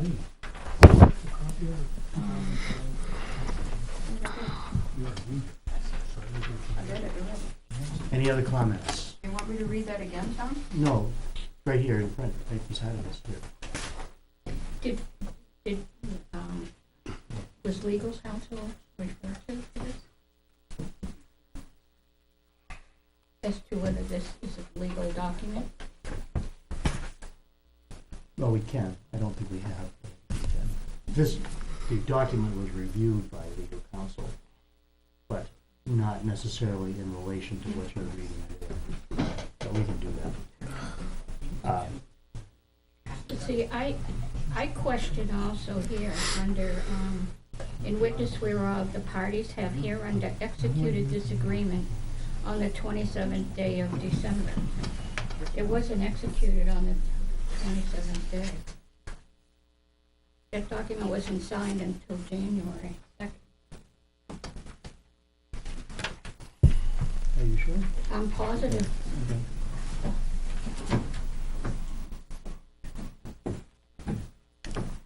Because, Yeah, I don't know if that's the case. yes, it is. One other thing I'd like to bring to the board's attention. There are a lot of businesses and business people that get contracts all the time. And under termination, there is always a paragraph, and it's eliminated from our police chief, and now it's eliminated for our town administrator.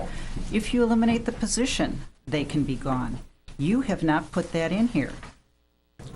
And again, you're not protecting this town at all. That is very poor business management. Lori, that's your opinion, okay?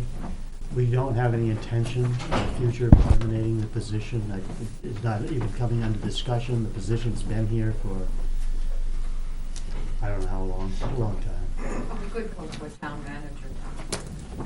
You could, but there's nothing on the table.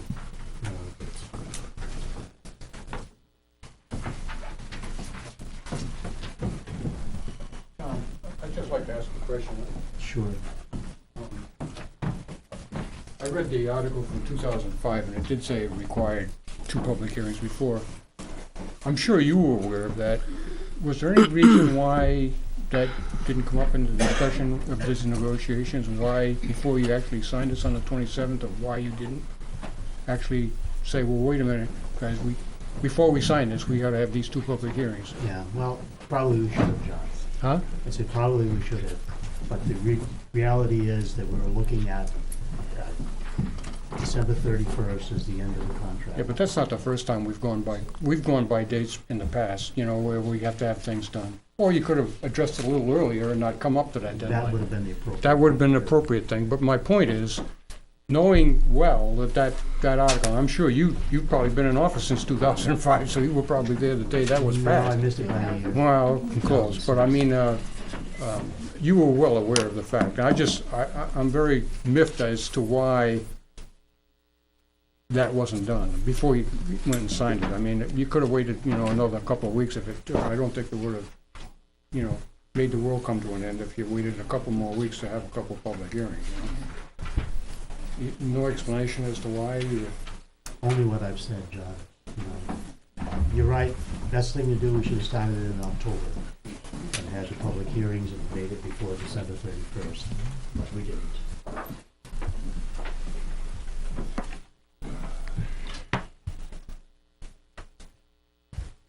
Oh, I was about to end the public hearing. I know you will. You have another public hearing for the TA's contract.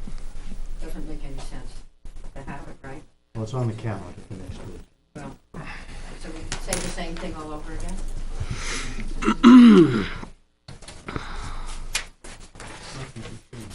Okay, at this time, if there's no further comment on these items, then, the Keno one, oh, yeah. Yeah, we have one more.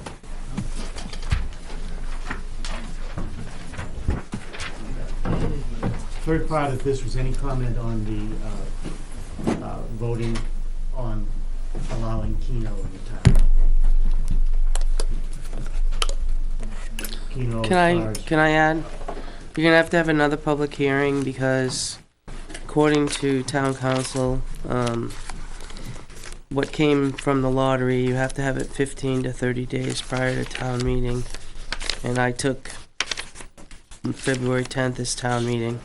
So we're gonna have to have another public hearing, of which I've invited the lottery gentleman to come and give a little bit more, but I'm not gonna, if nobody is interested in it, I mean, I can still bring him in on February 26th, because you have to have it between 15 and 30 days before March 13th. So February 26th. 26th. That's when I would invite. suggest go ahead with the invitation because Okay. the board members will want to. Yeah. Here. I'd like to hear what he has to say.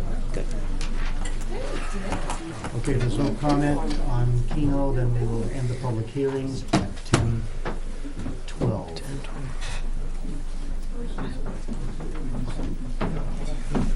You're going not smooth, you could rein in Jack. Really? Thanks. From the Impact Reserve, I get to see a lot of selectmen. Is that on? Anyway, I get to see a lot of stuff. Administrators, right up there at the top with Franklin, city manager, and London administrator. Great job. Thank you. Any other business? Public comment. I've already had public comment. I think we did. Is there any public comment unrelated to these? to talk. I want to. Unrelated to the warrant? Unrelated to the warrant? The important people. Oh. Well, we are open for public comment. Yeah. If we move the other part of our agenda. I don't think I've been up here as much as this time as when I sat on the other side of the bench, right?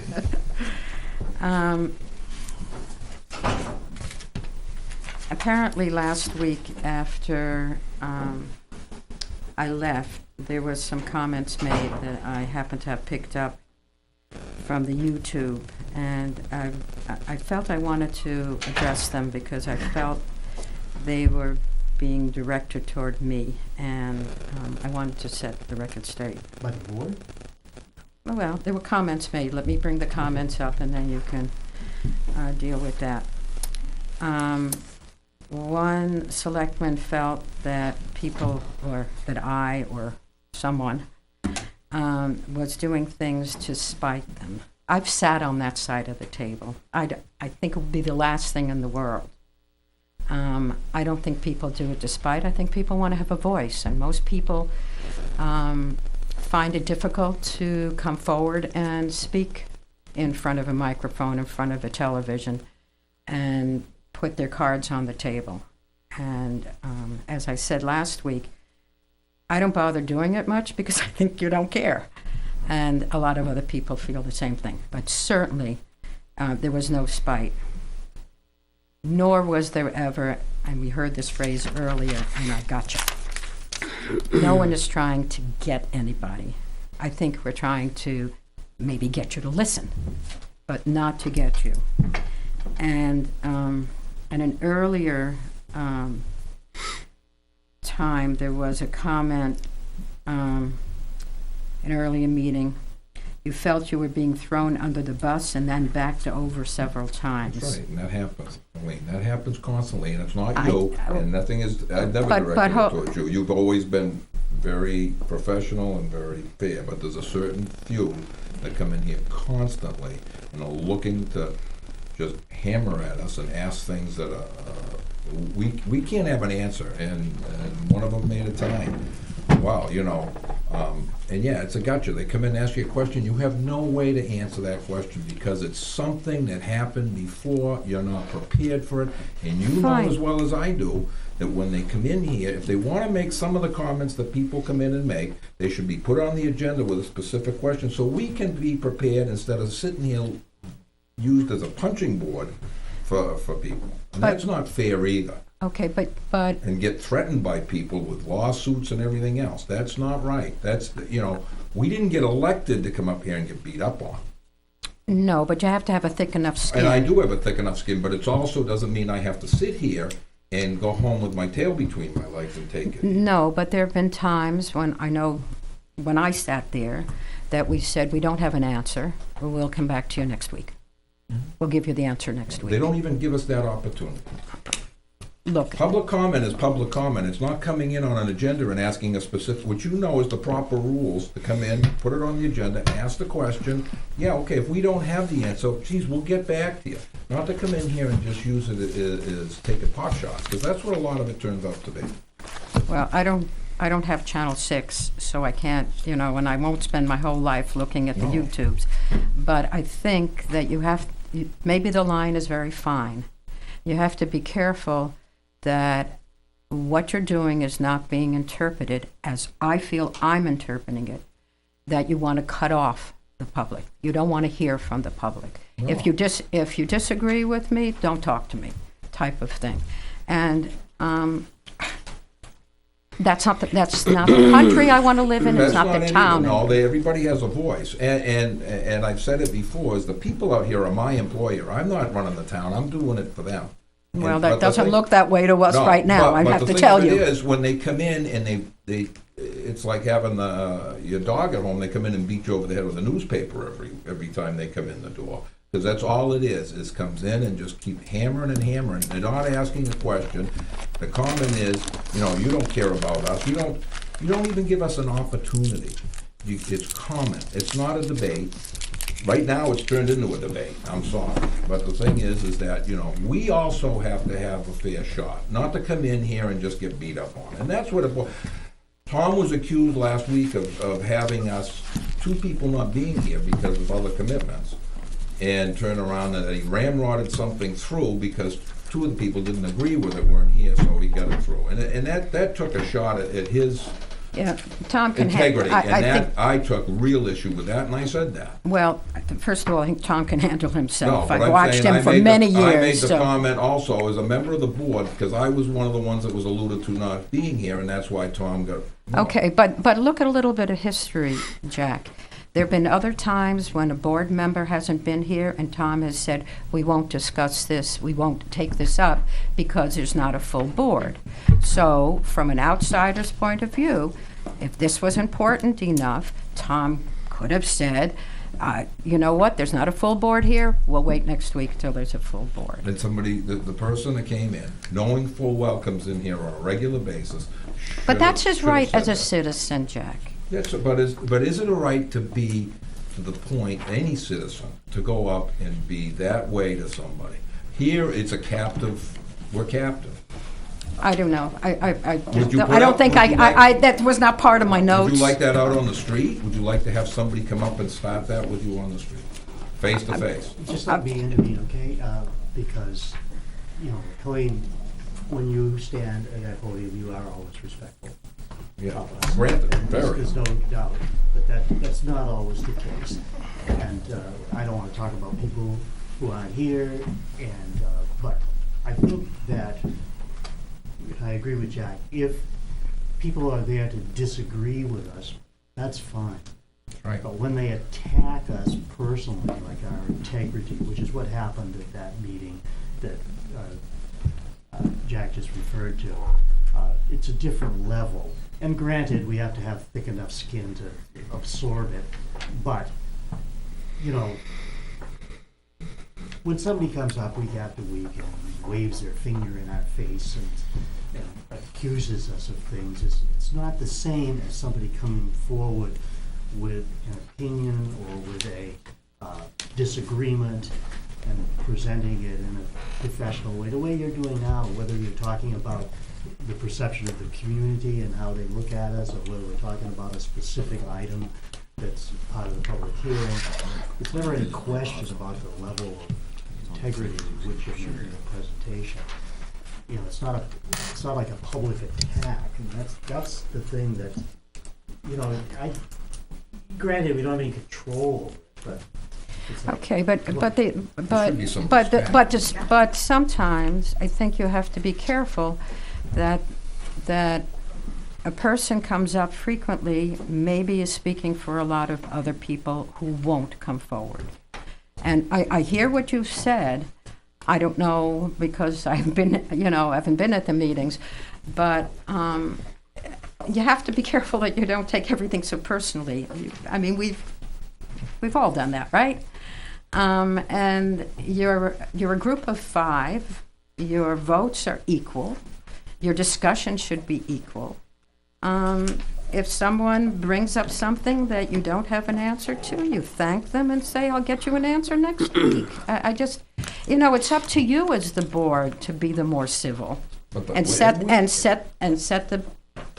the pace for everybody else. And we sit here and take it. But the thing is they don't come up.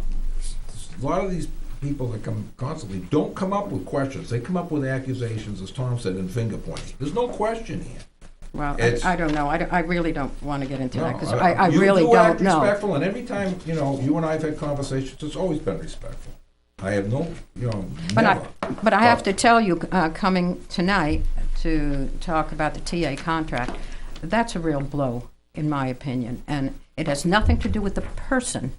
It has to do with the manner in which you held yourselves, I felt, not responsible. Now, am I attacking you? No. No. And I admit, okay, we were supposed to have, if that's the way that article was written, which I didn't know, we were supposed to have 2 hearings. Yeah, but Naomi knew, Tom knew. And we didn't, and that's on us. That's on us collectively. I mean, we made a mistake.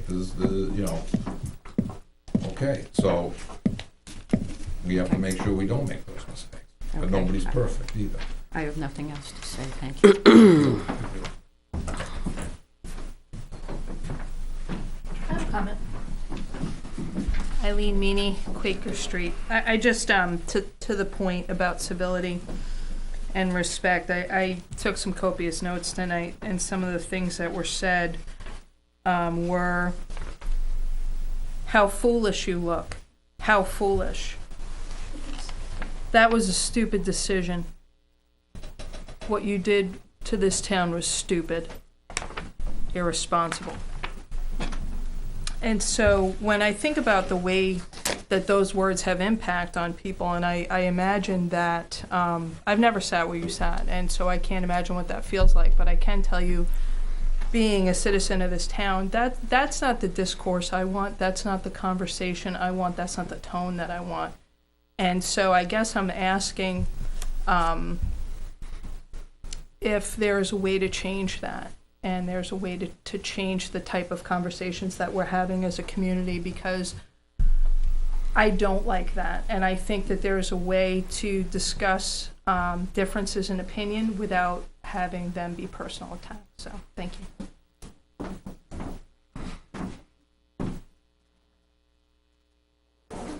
I could make another comment. Okay. No,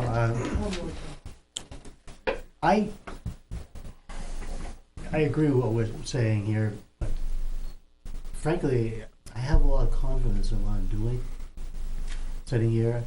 Now, when we look at the discussion with the TA's contract, I understand clearly where you're coming from. It's too bad we couldn't go back to early November, late October and start the process and have the things and the 2 public hearings and sign it before the end of the year. We didn't do it, whether, whatever the reason, we didn't do it. But as far as the ongoing things, granted, it bothers me when my ethics are questioned, as they were a couple weeks ago. But generally, I feel I'm on solid ground with the way that I run the meetings and with the way I treat my fellow board members, and the decisions that I make are made for the public good.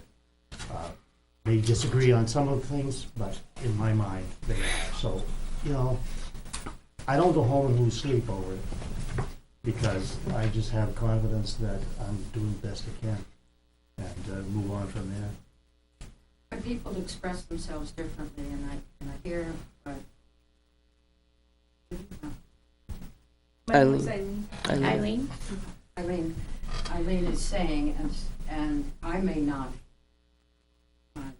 say that to you in those ways, but I might use other words to mean exactly the same thing. So, good night and good luck. Good day. Careful on those steps. Okay, thank you. If I'm down on them, pick me up and Okay, I'll have to charge you. Okay, before we can move on, we have the proposal that Bob had for his warrant article. So, what the board's opinion, with going ahead with that? Is there any? If we can do it, I'm all in favor of it. Yeah, we had other out-of-the-gate ideas for that account. Is that still gonna leave plenty of money for those ideas? As far as UTV type rescue vehicle slash brush Yep. slash rescue? Still gonna The leave- short answer is yes. Okay. I think 10 is that was the target number when we went into looking at what it is that we might use to furnish that. And that seems plenty for what we wanted to do. That leaves us with 47 and change for other things. And personally, I think that in using and I try to be extremely respectful and grateful that they thought of us at that time, that the longevity of that stuff will long outlive my tenure here and probably most people's tenure in the department. So I think that that's a good use for that. I'm in favor of it. All right, I move that we add a warrant article concerning the purchase of fitness equipment from the Buxton Estate, yeah. estate to the fire department. I'll second it. Clean up the wording. Yeah. All in favor? Aye. Anything else? John, you have any parting shots? I'm good, thanks very much, appreciate the opportunity though. Move we adjourn. Second. Second. Third, yeah.